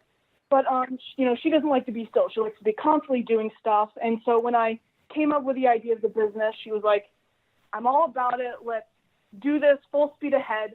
And now we've actually hired my dad and my oldest brother, Aaron. So it's become a real family business at this point. Do you know who T.D. Jakes is? I do not. If you get a chance to look him up, his name's T.D. Jakes. His attorney is the same attorney that I have. It's Wes Carter. And T.D. Jakes is a consultant for Oprah in the movies she does, like Selma or The Butler. Amazing. And he has one of the top 10 largest churches in America, T.D. Jakes. And I just want to give a little piece of wisdom to you that you are not asking for, but I give it to you because I care. You have the dragon. You have the dragon energy, which means you have something that's exceptional. I believe it's a gift that you've cultivated. And so what's going to happen is he talks about this, but whenever you are exceptional at something, in your case, you're exceptionally driven. Most people won't understand you. And I would just encourage you to remember this moment and never let people who don't understand it bring you down, because you're going to have $100 million company. It's going to be huge. And I know it's going to happen for you. It's going to happen. But the thing is that like most people won't understand you, and they're going to say, you're an alpha. You're so anal. What is your deal? You're Why don't you weird. calm down? It's going to happen. Has that already happened to you in some extent, or are you pretty much getting nothing but encouragement because you're such a young, incredible person? Oh, it's definitely not just encouragement. I've experienced both sides. There are people that are very encouraging and supportive and want to see me succeed. And then some people, of course, in the beginning that just say, you're crazy, you're 15, 16, what do you know? You don't realize what you're getting yourself into. I heard that so much. And of course, it can be discouraging, especially if it's coming from someone who has more expertise or at that time, like older. And I'm like, maybe I don't know what I'm doing. But again, like you said, hearing no and you can't just makes you want to work harder and go further. Dragon energy. That's yes. it. Now, how did you know that your peanut butter was finally sellable? I mean, when did you know, like, listen, this is good now, but now I can sell this? Because a lot of people, are out there trying to sell a product that just is terrible. People are selling products that suck, but they're not selling vacuums. That's an issue. Unless you're selling vacuums, this just in. You should not sell a product that sucks. Yeah. So how did you know that your product was good enough to sell? Well, once I got those 5 flavors, I just shared them with as many people as possible, people who were uber health freaks and were the exact customer type that would buy this product, and then also people that weren't used to eating healthy food, and they're used to Jif and Peter Pan. And I finally found recipes that really worked for everybody and everybody's lifestyle and most people's taste preferences. And that's when I decided I've got a great product, because I believe that no matter even how driven you are, if you don't have a good product, people just aren't going to buy it. True. So once I perfected the recipes and we had that commercial kitchen, we had packaging nailed down, I was just fired up and I was like, I'm ready to do this. Thrive Nation, if you're out there today and you have not been to abbysbetter.com, you got to go there. Listen, it's the kind of product that my wife would buy. And Abby, I want you to commit to me. I want you, as we get off the show, I want you to email to founder@thrive15.com, founder@thrive15.com, and to just email me and say, how many do you want to order? And I'll make sure that my wife orders some stuff from you because this is right up her I'm on the alley. website right now. I'm telling you, my here. wife's going to buy. And if you're out, and I don't want to attack the listeners out there. We have hundreds of thousands of listeners. But if you're out there and you're thinking about what is the best holiday gift? There it is. Here's the question I ask you: what better way to say I love you than with a gift of healthy peanut butter? Okay, we continue. So a lot of people are they get caught in the legal zone. They go, oh, how do I protect my idea legally? What do I need to do? I just don't know. Should I make an LLC? Should I be a sole proprietor? Should I make an S corp? Should I form a committee? Okay, I'll form a committee. And then all of a sudden the fear overwhelms them. They go on legal Zoom every night. They're listening to these podcasts about the law, and they want to protect their idea. And so they never get off the launching pad because they're so afraid of protecting their product or their idea. How did you go about protecting your product or from a legal perspective, or did you even go through the process of protecting your product? Yeah, once we got a family and friends raise in the beginning, we had been a company a few months. We had a family and friends raise, and that was the first thing that I wanted to do. I was like, I don't want to spare any expense. I want to find a good lawyer who will protect the business and protect us because in the end, that's the main important. What do you mean family and friends raise? I know what you mean, but a lot of people don't know that jargon. What do you mean by family and friends raise? Right, so it's initial raise of money, usually gathered through friends and family, so not necessarily professional investors, but people who believe in the brand and in the entrepreneur, which is so important, and who are willing to invest at an earlier stage than most investors would. Got it. Okay, so please continue. So how did you go about protecting the idea? Yeah, so once we had the raise, we found a lawyer who works with CPG companies, and obviously we met with a bunch of different people and found one that worked incredibly well with us, and he's with us to this day, and he's fantastic to have. And so that was really just something that was a main priority for me. I was like, there's a bajillion things we could do with this money, but priority number one is finding a great lawyer. What does CPG mean for the listeners out there? Consumer packaged goods. Okay. Now, Abby, Paul Graham, the legendary entrepreneur behind a lot of products people know, Airbnb, Reddit.com, Dropbox, Via Web, one of the first online shopping carts he sold to Yahoo, Y Combinator. He said, you found market price when buyers complain but still pay. What was your process? What was your process for determining a price for your product? Yeah, so in the beginning, we just kind of were researching a lot about cost of ingredients and cost of packaging. And we came up with an SRP that we still have today at $12.99. Of course, it can fluctuate depending on the retailer, but we picked that price and it was perfect. We would go into stores, we would look at the peanut butter and nut butter aisle and just see kind of where the other products were, and we found a happy medium that we were very comfortable with. Now, what does SRP mean out there? Man, you're using so much language here. It's a suggested retail price. And what does CPG mean again? Consumer packaged goods. And she's 18, ladies and gentlemen. I'm just telling you, these are things that people ask me every day.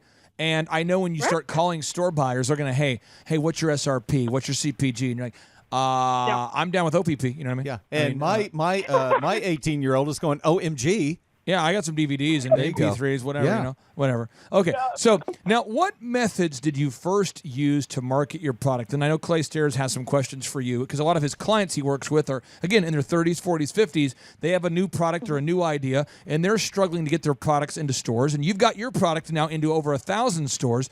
What methods did you use to market your product into those 1,000 stores? Or did you just wait for the phone to ring?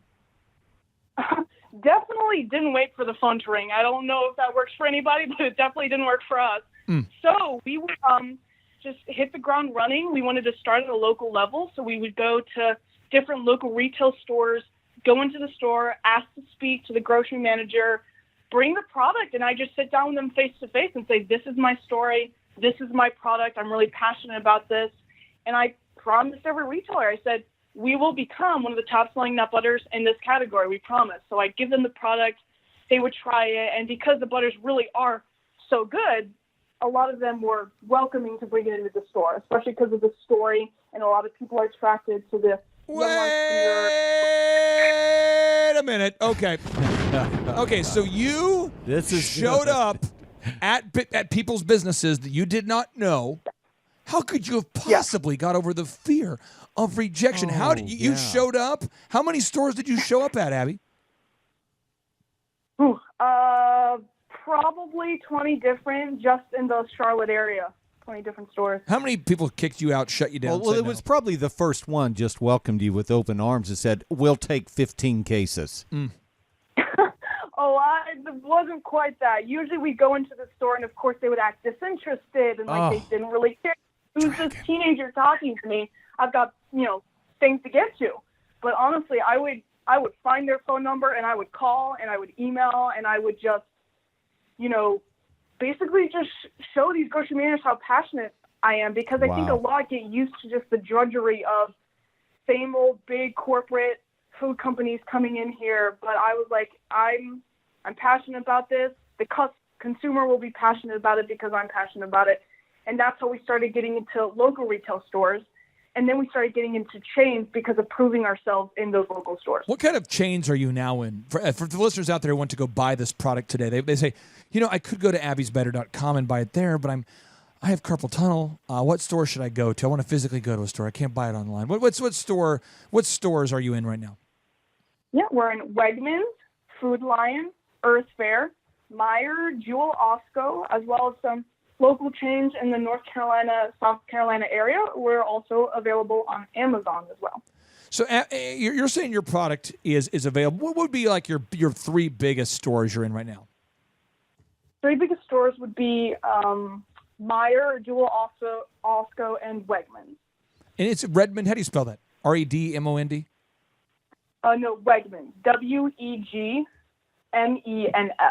It's a store in the Northeast. Wegman. Got it.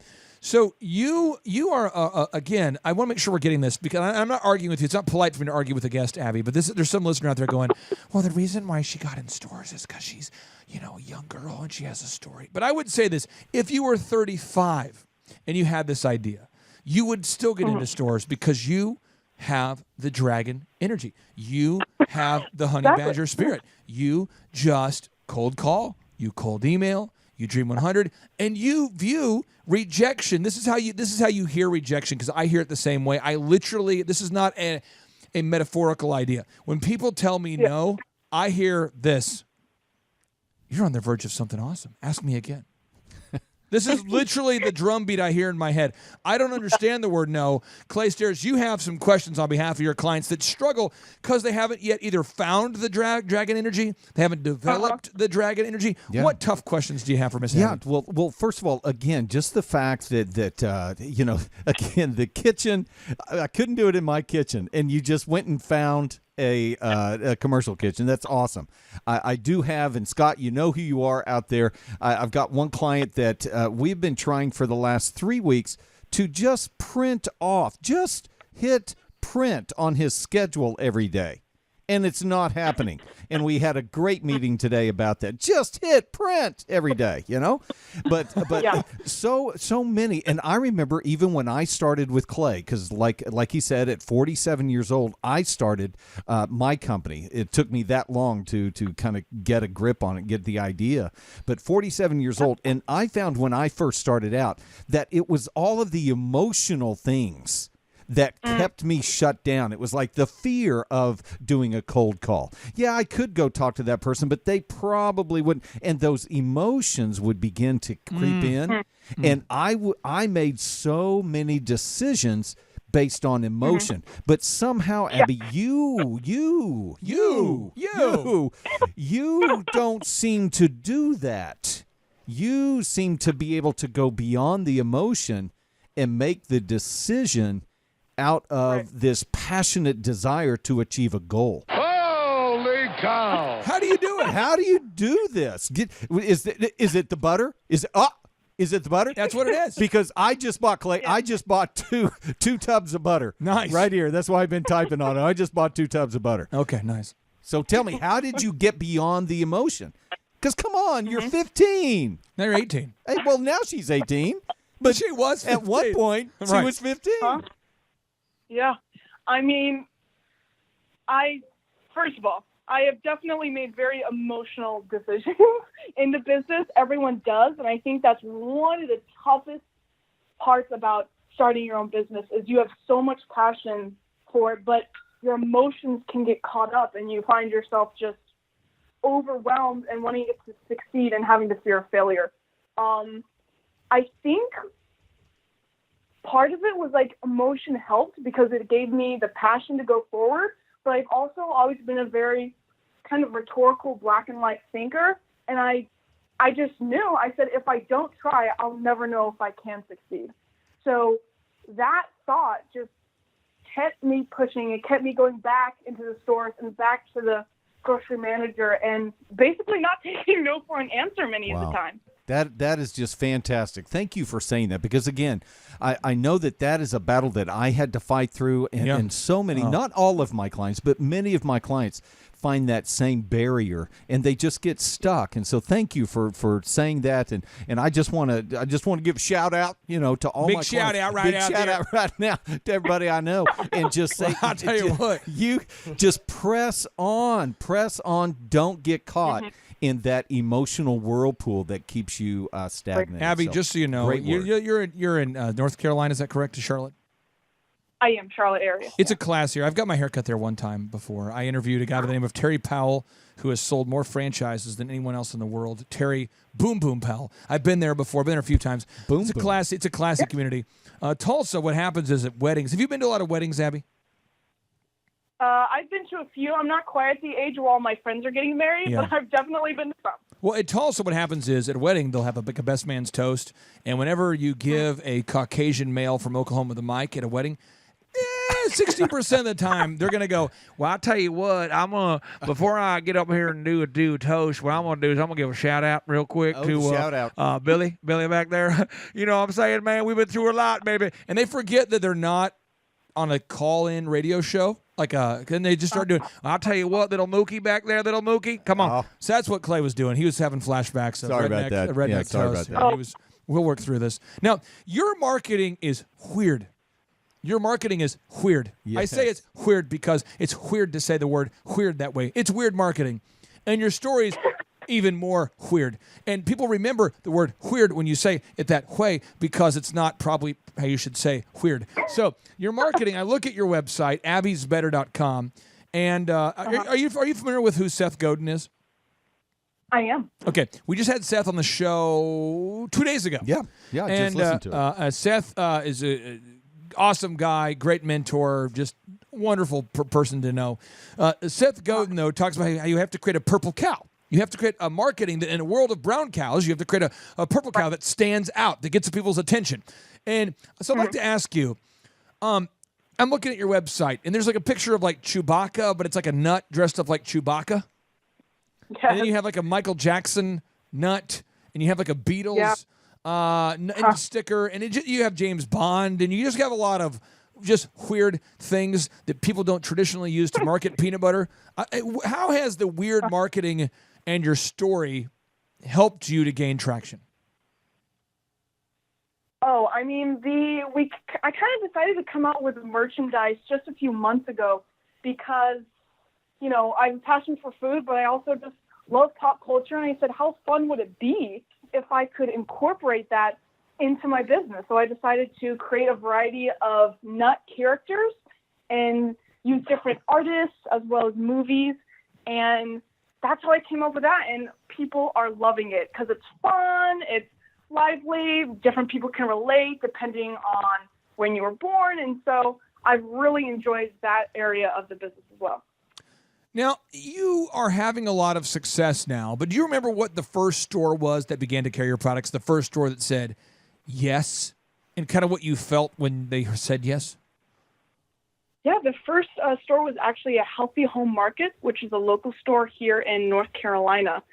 And that was the greatest feeling once we got into those stores. They were about 6, I think, here in Charlotte, and they started carrying the products the minute we walked in there with the butters. And I was just determined to make ourselves as amazing as possible in that local store because I just wanted to start straight off the bat, doing great. And so that was such an amazing feeling and really can't be beat. Still to this day, every time I get a new chain, I just want to jump up and down with joy because it's just more people that are going to be able to try the product and more people that believe in us to keep growing. So hypothetically, if we were living in a parallel universe where a man in his 50s had an awesome product that he believed in strongly, and he was concerned about calling stores for fear that people would steal his idea, even though he was legally protected, or fear of calling stores because of the fear of rejection. What advice would you give to a 50-year-old man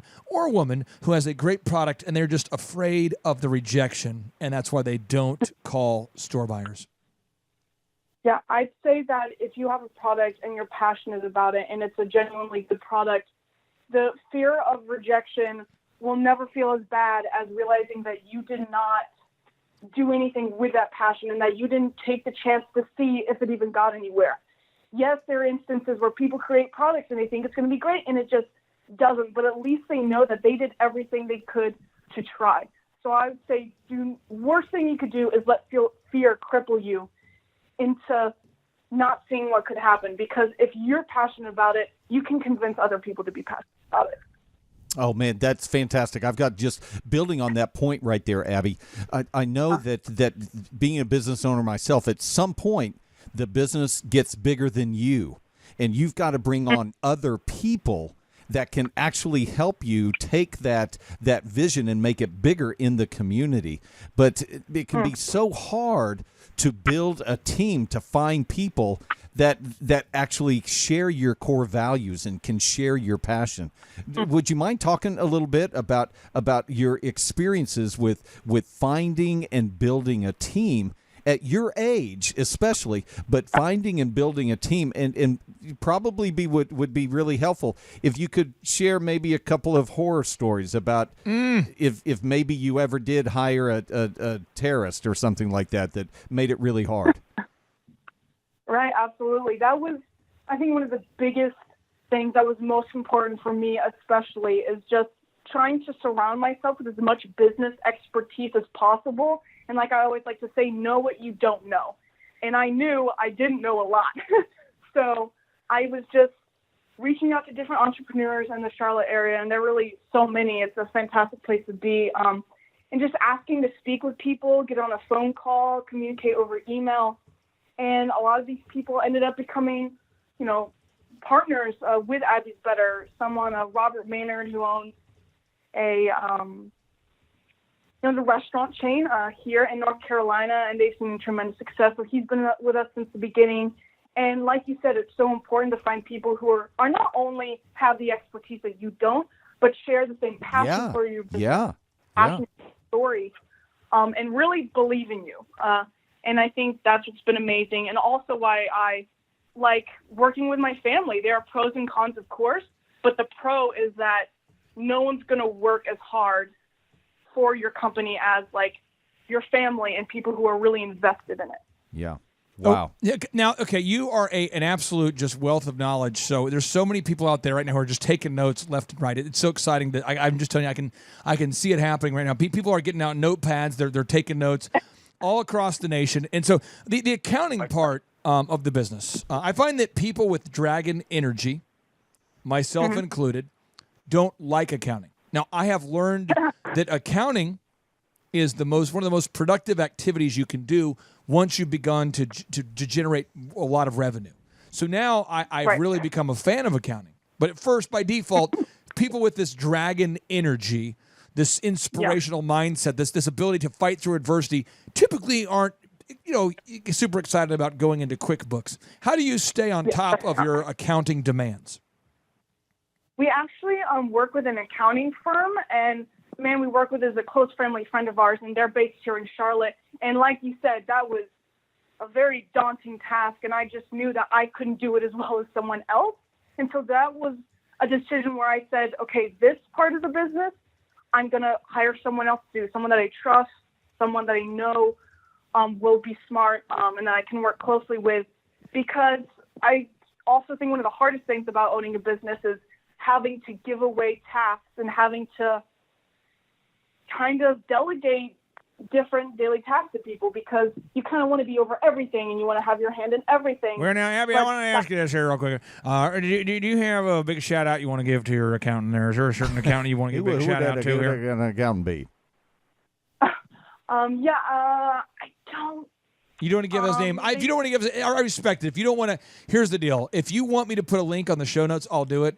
And I won't ask any more redneck questions. There's somebody out there going, well, by God, I need to find that guy because a lot of people, don't have a good accountant. I need me a good bean counter. Okay, I'll move on. I'll just nut counter. Sorry about that. Email you the firm we work with and his contact information. Awesome. Now, your process, you're on a daily basis, your process for how you're staying on top of things, and a lot of people become reactive as they build a business. You're very proactive, and you're beginning to build this success. You're on the precipice of some massive success here.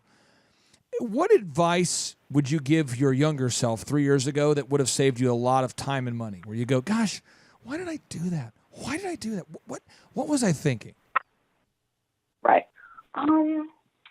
Advice, gosh, so much advice I give to my younger self. I'm sure you guys would understand. I would say learn to be okay with trusting others. I think that's a big thing that's always been an issue because, it's in the sense like your child and your business is your baby and you want to take care of it and nurture it and you don't trust anyone else with it. But I just really had to learn to let go when I needed to let go and trust other people to do the job that I know that I can't, while at the same time always remaining involved. So yeah, you learn to trust people, and you follow up and you verify they're doing their job and all things are well. A lot of people want to delegate and then not follow up, and that gets crazy. But you've obviously built a great team by following up. And Thomas Edison once said, he said, vision without execution is hallucination. Why do you believe that? Why do you believe that you've been able to execute when frankly most people just have ideas? And if you're from Oklahoma, you might say, "Well, man, I saw that idea coming. Next Netflix, I was going to do that, man. It was easy." Here in Oklahoma, you say, "I got an ID." I got an ID right here. I got an ID. So I want to ask you. I mean, a lot of people that are Monday morning quarterbacks of entrepreneurship. They go, "I could have had that idea. I did have that idea." I'll tell you what, there, Mabel. Why do you believe you've been able to have success when a lot of people just don't really have success? Yeah, I'd say I'm not getting discouraged. Not getting discouraged by people saying no, by people giving bad advice or saying that you're not going to make it, because that's something you're going to face every day in owning a business. And like I had said previously, learning to surround yourself with expertise, knowing what you don't know, and really just, full speed ahead, never letting your passion die because of what other people say, because that's so easy to let it get in your head. And like you guys were talking about, when your emotions get involved, you become so sensitive in a way. And it's hard to, not be too sensitive about something that's so important to you. How would you describe your entrepreneurial journey so far? Reid Hoffman, the famous entrepreneur and Silicon Valley investor behind PayPal, Lynda.com, LinkedIn, he once wrote, he said, the entrepreneurial journey starts with jumping off of a cliff and then assembling an airplane on the way down. How would you describe your entrepreneurial journey thus far? That was a strikingly accurate description of it. I would definitely say it is like taking a leap of faith and not knowing what to expect, not knowing the daily hurdles you're going to come across, but, just following in blind faith and pushing forward regardless of what happens and, never losing hope. I think a lot of our listeners out there would like to buy your product right now. Just want to give it a try. I did. And, I did. I'll tell you what, I went up there and I got me some of that nut butter. Got myself some nut butter. AbbysBetter.com, that's the website, ABBYS better.com. Is there a hot promotion you're running right now, or a certain special or a certain product that you would recommend? You say, we have some great products, but if you've never bought our stuff, why don't you try at least this first? Is there a certain hot promotion you have going right now? Yeah, well, date pecan is very popular in the fall season, especially coming up with Thanksgiving, because it tastes like pecan pie in a jar.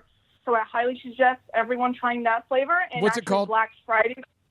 What's it called again? What's that product called again? A date pecan. Date it is one of our first nut butter flavors. Okay. Yeah, they're on the and shop. We have a Black Friday sale coming up very soon, which will be about 40% off. So that will definitely be the time to just get on the website and try as much of our products as you want to. Is this actually healthy?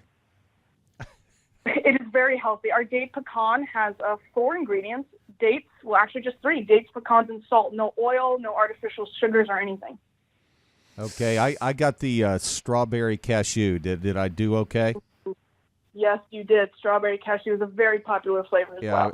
And then let's see. I think I also went with that their coffee, almond coffee. Coffee, almond. People love to put that in smoothies, eat it with bananas. Some people put it over ice cream. They're just very versatile. Are you still living at home, or are you on your own now? Right now, are you on your own, or are you still at the house? Still living at home with my family. It's kind of become the Abby's Better office space. Yeah. What are your parents' names? What are their first names? Anna and Eric. Anna and Anik? Anna and Eric. Eric. How do you spell that? ERIC. Okay, so Anna and Eric. Sorry, a little Skype connection there. So Anna and Eric. So what I'm going to do is, all the listeners out there, I'm going to give you just a few minutes to go ahead and do it. I'm going to cue up some music to give us some time and some space. Some people need some time and some space. Let's go support Anna and Eric. We're calling this the Abby's Better and She's Moving Out campaign. I want everybody out there to support Anna and Eric, and I want you to go ahead and take it just a minute. I'm just going to cue up some music. We want to create that romance. We want Anna and Eric. Are you the youngest child? Are you the youngest child? I am the youngest. Oh, there it is. So here's the deal. If you want to create some romance in that house, you want to let Abby move on out, you just want to support the mom and dad. What I want you to do right now is I want you to go to abbysbeta.com. You might be saying, I don't know if I have the time. I don't know if I have the money. Listen, I don't care what you have to do. You get a home equity line. You max out a credit card. You go to abbysbeta.com because you're going to bring some romance back into that house right there. She's just going to be on out, just like a bird, just flying, leaving the nest right there. Okay, hopefully that works. Hopefully everybody has purchased your stuff. I'm excited. Now, John Maxwell, New York Times bestselling author, who I just booked on the show today. Yay. 21 Irrefutable Laws of Leadership. Huge. I've been rejected by John Maxwell perhaps more than anybody else. He writes, the secret of your success is determined by your daily agenda. How do you spend the first 4 hours of your typical day? Miss Abby Kircher. First 4 hours of a typical day usually starts with a meeting with our other team members and family, just because that's really important to have a unified front and know what we're each going to do throughout the day. We delegate tasks. We talk about what we're each going to do, and that's so very important. Yep. And then from there, we just go forward with the day. It can change on a day-to-day basis. I usually schedule a lot of calls and meetings in the morning because I like to get them done firsthand and then finish the different tasks that are attached to those throughout the rest of the day. Are you out of school? Are you in school? Are you in college, in high school? What are you doing? I graduated high school about 2 years ago, and instead of going to college, I decided to just focus on the business full time. So it's really a job for me right now. Can I give you a little bit of an encouragement real quick here that maybe you're not looking for? I would encourage you, for the love of all that is holy and all that is sanctimonious and all that is pure and all that is good and all that is true, to not go to college. Clay Stairs, can you grab me a copy of that Boom book real quick? Yes. I would encourage you to not go to college, no matter what anybody says. Because at our workshops, by the way, if you want to come in December 7th or 8th, I would love to have you at the conference. We have a 20,000 square foot facility in Tulsa, Oklahoma, and we have a lot of people come. We have Michael Levine, who is the PR consultant for Prince, for Nike, for President Bush, President Clinton, Pizza Hut, Nike, the branding guy. You know, he's going to be speaking. You would love this guy. Ken Schmidt, the branding expert for Harley Davidson. He's the guy who turned around. He got hired by Harley Davidson in 1985 to turn the company around because they were on the verge of bankruptcy. He's going to be speaking. Right. It is awesome. December 7th and 8th.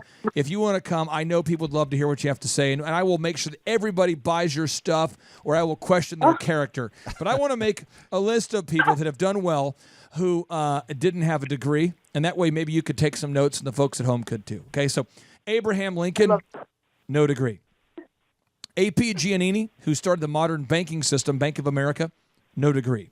Andrew Carnegie, who started the modern steel manufacturing industry, no degree. Benjamin Franklin. Obviously, we know the famous American diplomat, the Franklin stove, the guy behind the bifocals, the lightning rods, no degree. The U.S. postal system, by the way. Bill Gates, the guy who built modern software, no degree. Dave Thomas, the man who started Wendy's, no degree. David Green, the guy who built the billion-dollar company known as Hobby Lobby, no degree. David Orrick, the billion-dollar vacuum cleaning company founder, no degree. Debbie Fields, Fields Cookies, no degree. Frank Lloyd Wright, the world's most successful architect, no degree. Henry Ford, who modernized the American vehicle, no degree. You might say, well, that's enough. I'm good. No, you're not. You're not ready, though. Ingvar Kamprad, the guy who started IKEA, no degree. Wayne Huizinga, Blockbuster Video and the modern trash pickup systems, no degree. You might say, well, I'm getting close to done. No, James Cameron, the guy who started Avatar, Titanic, the most successful movies of all time, no degree. John D. Rockefeller, who created the modern petroleum industry and who invented college. Seriously, true story. No degree. Larry Ellison, the billionaire founder of Oracle, no degree. Michael Dell, the first person to make just-in-time personal computers, no degree. Milton Hershey, who's making us all fat, no problem with that. Milton Hershey, no degree. Ray Kroc, McDonald's, no degree. Ba-da-ba-ba-ba, no degree.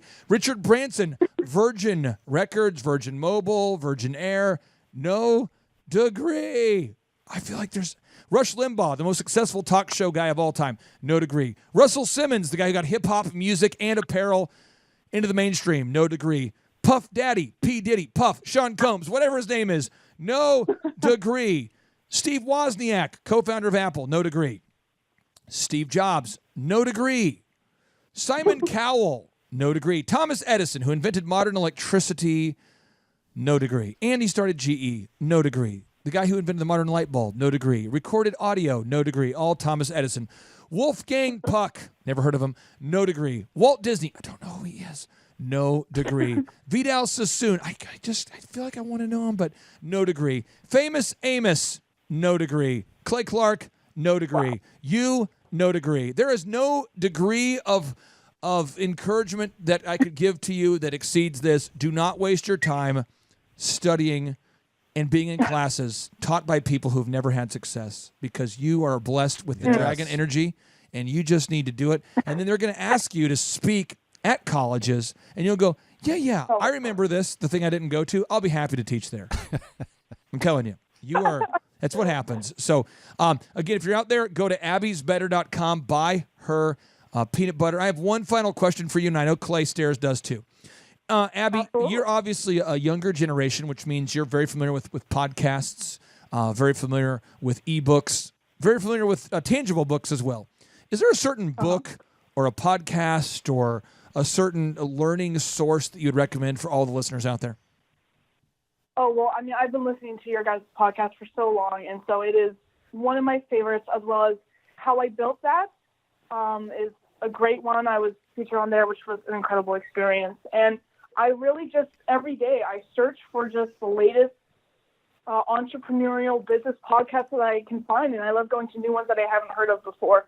So that's just an incredibly amazing learning experience and just a greater way that I can further the business and further my knowledge of business.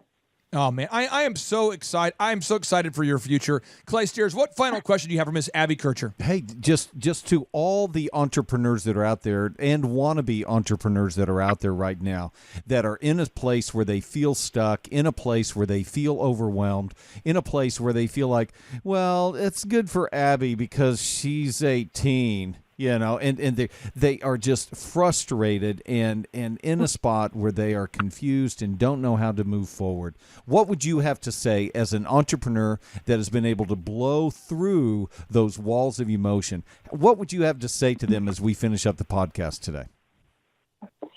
I would say never be discouraged by confusion or what you don't know. I was so confused. I knew nothing when I first started, but it's the desire to learn and the desire to grow that pushed me and pushed the business to where it is now. So never fear learning and never fear growth. And oftentimes I've learned the most about myself and the business through failure. And so it's just a part of life and something that as an entrepreneur you face every day, but just what's important is that you use your passion to push past the daily struggles. Fantastic. Thank you so much. Abby, you're a wealth of knowledge. And as you know, we like to end every show with a boom, and boom stands for big, overwhelming, optimistic momentum. That's big, overwhelming, optimistic momentum. Here we go. 3, 2, 1, boom!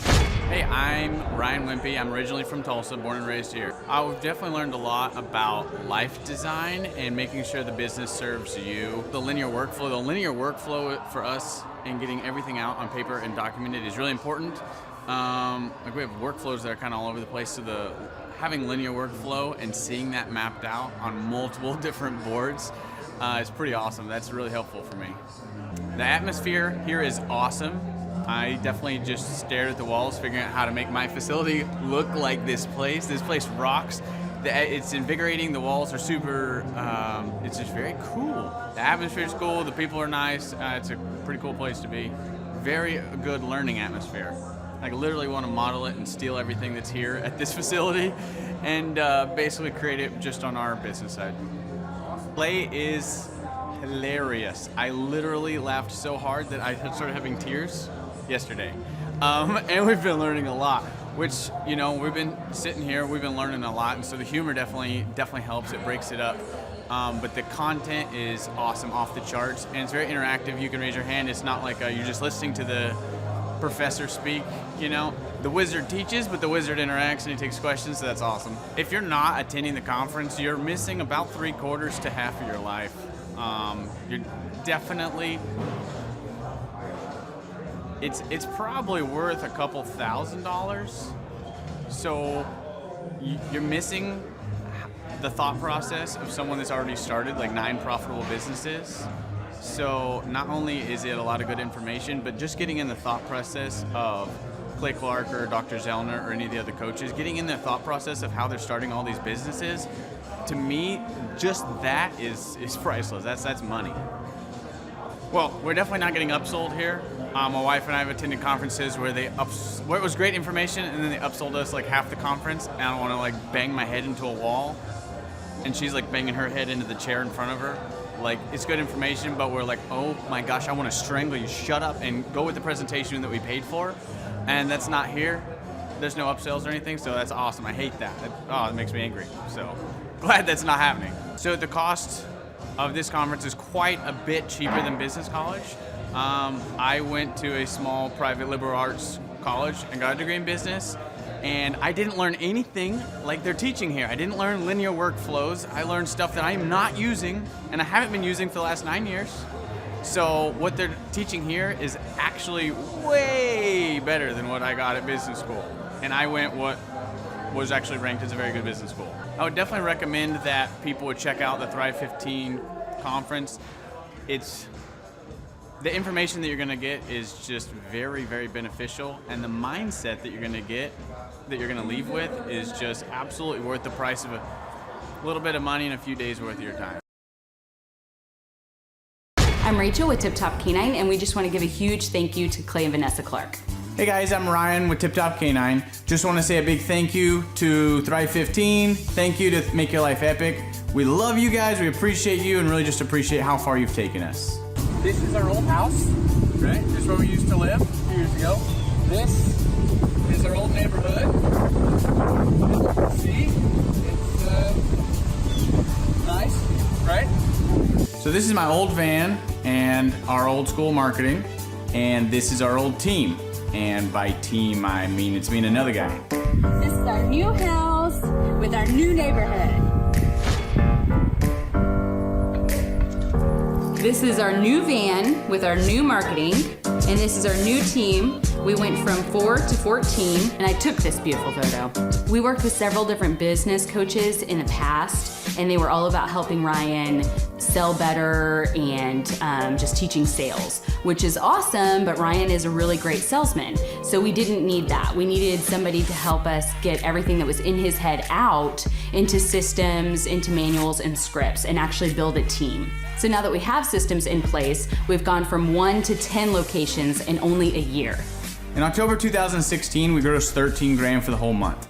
Right now it's 2018, the month of October. It's only the 22nd. We've already grossed a little over 50 grand. For the whole month, and we still have time to go.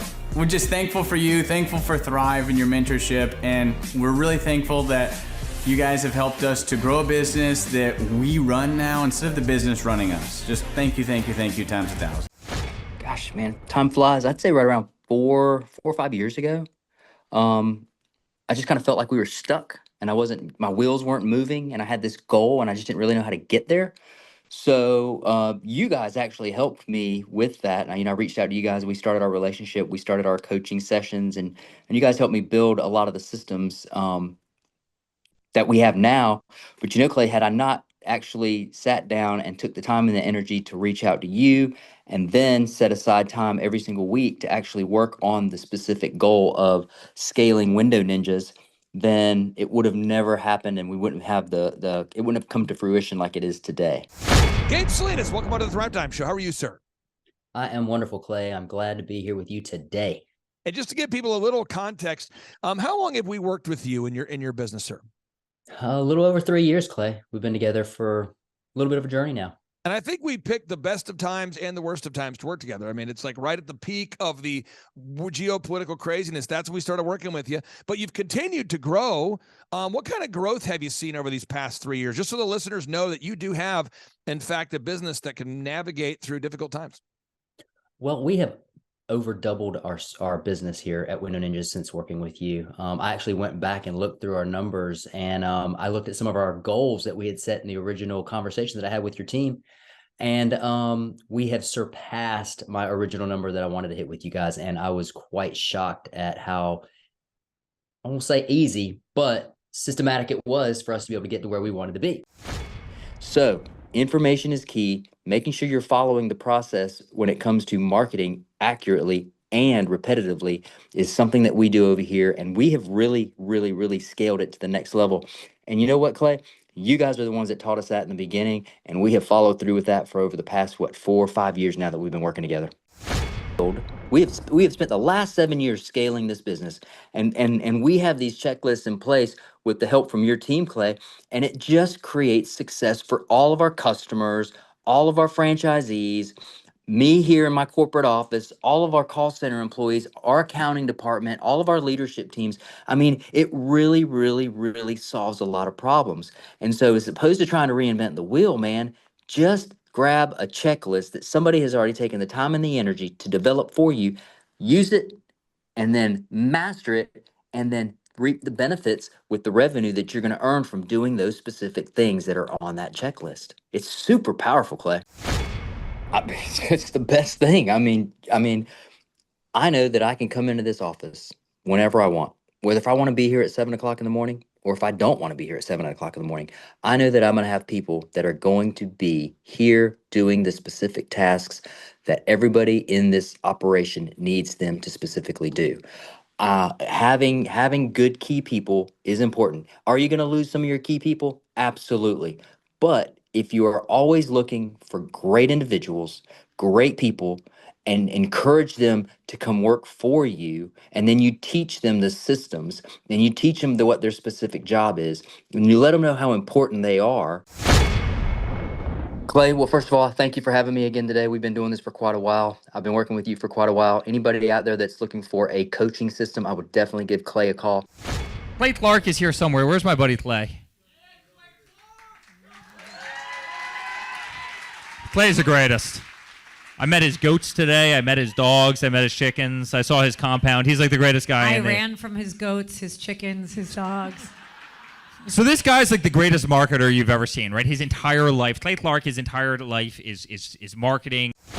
Okay, Aaron Antis, March 6th and 7th. March 6th and 7th, guess who's coming to Tulsa, Jerusalem? Ooh, Santa Claus? No, that's March. March 6th and 7th, we're going to be joined by Robert Kiyosaki. Robert Kiyosaki. Best-selling author of Rich Dad, Poor Dad. Probably the best-selling, or one of the best-selling business authors of all time. And he's going to be joined with Eric Trump. He'll be joined by Eric Trump. So we got Eric Trump and Robert Kiyosaki in the same place. In the same place. Aaron, why should everybody show up to hear Robert Kiyosaki? Well, you got billions of dollars of business experience between those two, not to mention many, many, many millions of books have been sold. Many, many millionaires have been made from the books that have been sold by Robert Kiyosaki. I happen to be one of them. I learned from the man. He was the inspiration. That book was the inspiration for me to get the entrepreneurial spirit, as many other people. Now, since you won't brag on yourself, I will. You've sold billions of dollars of houses, am I correct? That is true.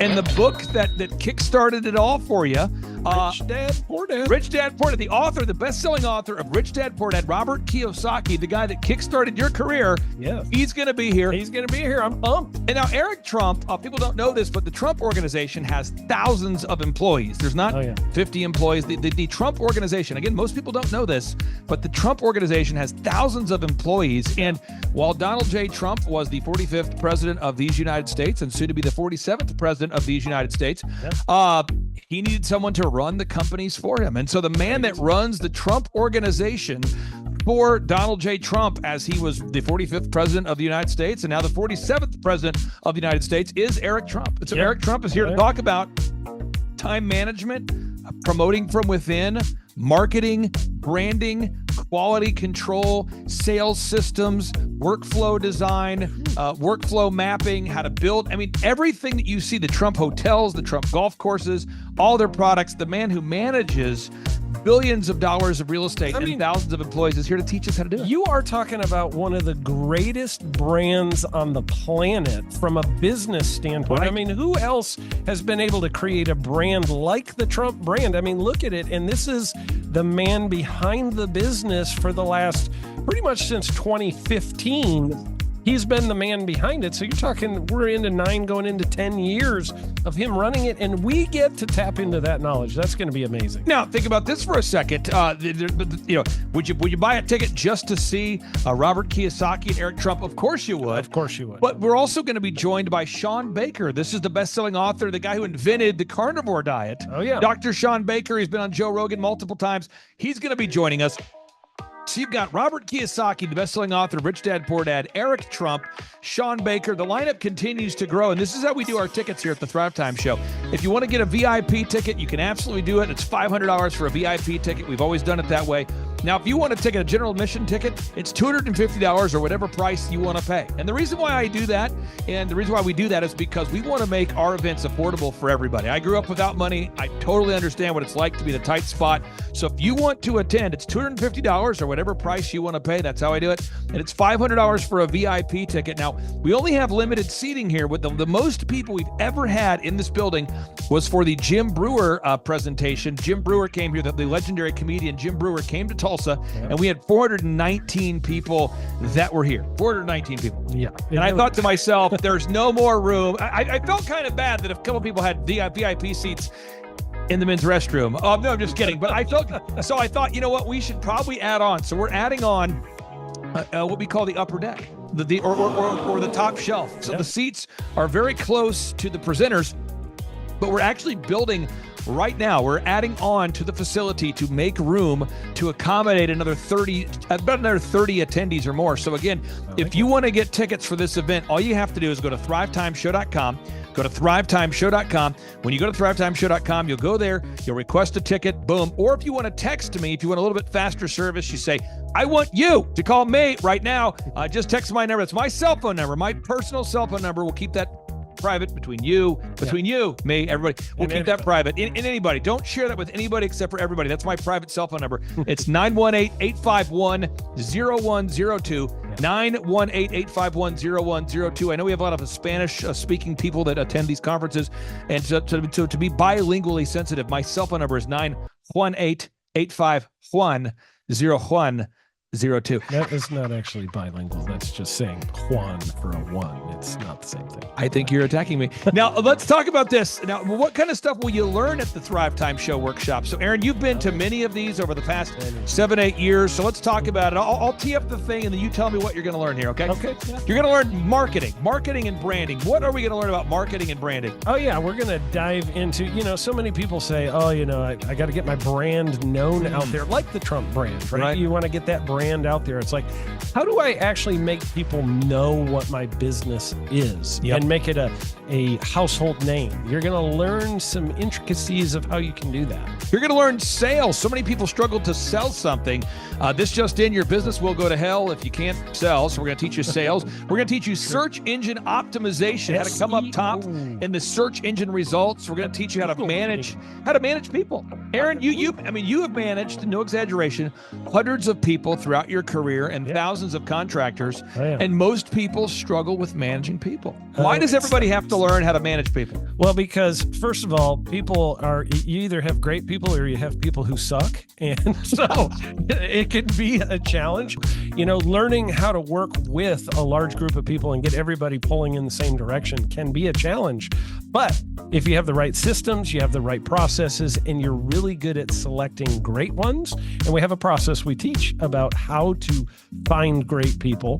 When you start with the people who have a great attitude, they're teachable, they're driven, all of those things, then you can get those people all pulling in the same direction. So we're going to teach you branding, marketing, sales, search engine optimization. We're going to teach you accounting. We're going to teach you personal finance, how to manage your finance. We're going to teach you time management. How do you manage your time? How do you get more done during a typical day? How do you build an organization if you're not organized? How do you do organization? How do you build an org chart? Everything that you need to know to start and grow a business will be taught during this 2-day interactive business workshop. Now, let me tell you how the format is set up here. And again, folks, this is a 2-day interactive 15. Think about this, folks. It's 2 days. Each day it starts at 7 a.m. and it goes until 5 p.m. So from 7 a.m. to 5 p.m., 2 days. It's a 2-day interactive workshop. The way we do it is we do a 30-minute teaching session, and then we break for 15 minutes for a question and answer session. So, Aaron, what kind of great stuff happens during that 15-minute question and answer session after every teaching session? I actually think it's the best part about the workshops, because here's what happens. I've been to lots of these things over the years. I've paid many thousands of dollars to go to them. And you go in there and they talk in vague generalities, and they're constantly upselling you for something, trying to get you to buy this thing or that thing or this program or this membership.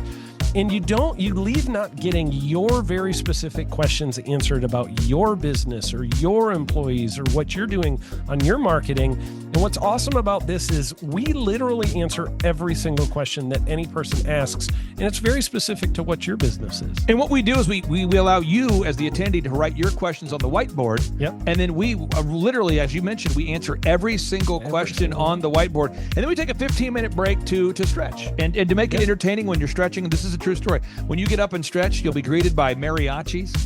There's going to probably be alpaca here, llamas, helicopter rides, a coffee bar, a snow cone. There's just... You had a crocodile one time. That was pretty interesting. I should write that down and actually do that. Sorry for that one guy that we lost. The crocodile, we duct taped its face so that we duct taped. No, it was a baby crocodile. And it was duct tape. Yeah, duct tape around the mouth so it didn't bite anybody. But it was really cool passing that thing around and I should do that. We have a small petting zoo that will be assembled. It's going to be great. And then you're in the company of hundreds of entrepreneurs. So there's not a lot of people in America today.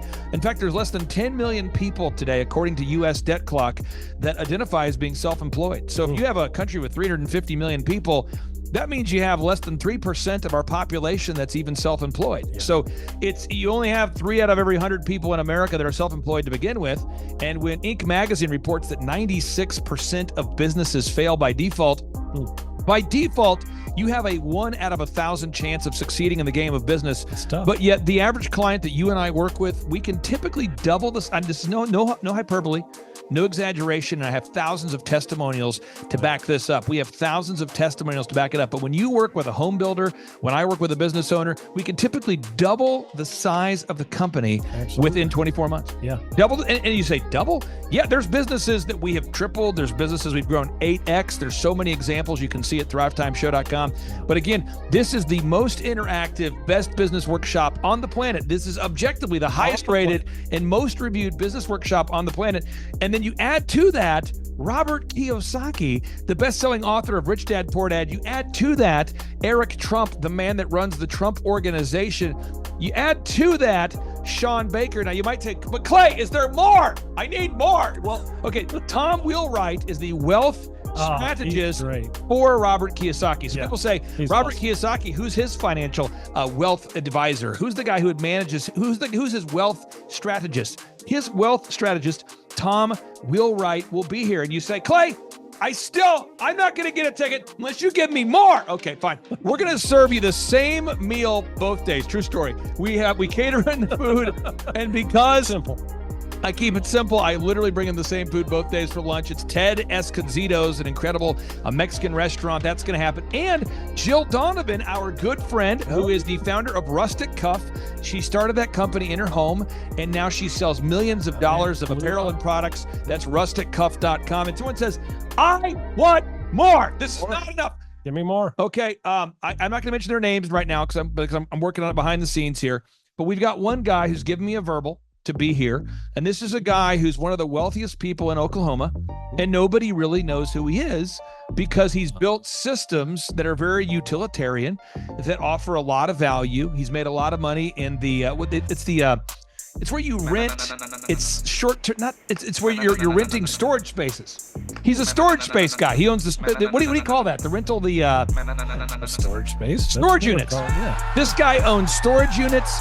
He owns railroad cars. He owns a lot of assets that make money on a daily basis, but they're not like customer facing. Most people don't know who owns the mini storage facility, or most people don't know who owns the warehouse that's passively making money. Most people don't know who owns the railroad cars, but this guy, he's given me a verbal that he will be here, and we just continue to add more and more success stories. So if you're out there today and you want to change your life, you want to give yourself an incredible gift, you want a life-changing experience, you want to learn how to start and grow a company, go to thrivetimeshow.com. Go there right now, thrivetimeshow.com. Request a ticket for the 2-day interactive event. Again, the day here is March 6th and 7th. March 6th and 7th, we just got confirmation. Robert Kiyosaki, best-selling author, Rich Dad, Poor Dad, he'll be here. Eric Trump, the man who leads the Trump organization. It's going to be a blasty blast. There's no upsells. Aaron, I could not be more excited about this event. I think it is incredible. And there's somebody out there right now, you're watching and you're like, but I already signed up for this incredible other program called Smoke Your Way to Thin. I think that's going to change your life. I promise you, this will be 10 times better than that. Looks like I picked the wrong week to quit smoking. Don't do the Smoke Your Way to Thin conference. That is, I've tried it. Don't do it. Yeah, chain smoking is not a viable. I mean, it is life changing. It is life changing. If you become a chain smoker, it is life changing. Not the best weight loss program, though. Right. Like, Not really. So if you're looking to have life changing results in a way that won't cause you to have a stoma, get your tickets at thrivetimeshow.com. Again, that's Aaron Antis. I'm Clay Clark, and reminding you and inviting you to come out to the 2-day interactive Thrive Time Show workshop right here in Tulsa, Oklahoma. I promise you, it will be a life-changing experience. We can't wait to see you right here in Tulsa, Oklahoma.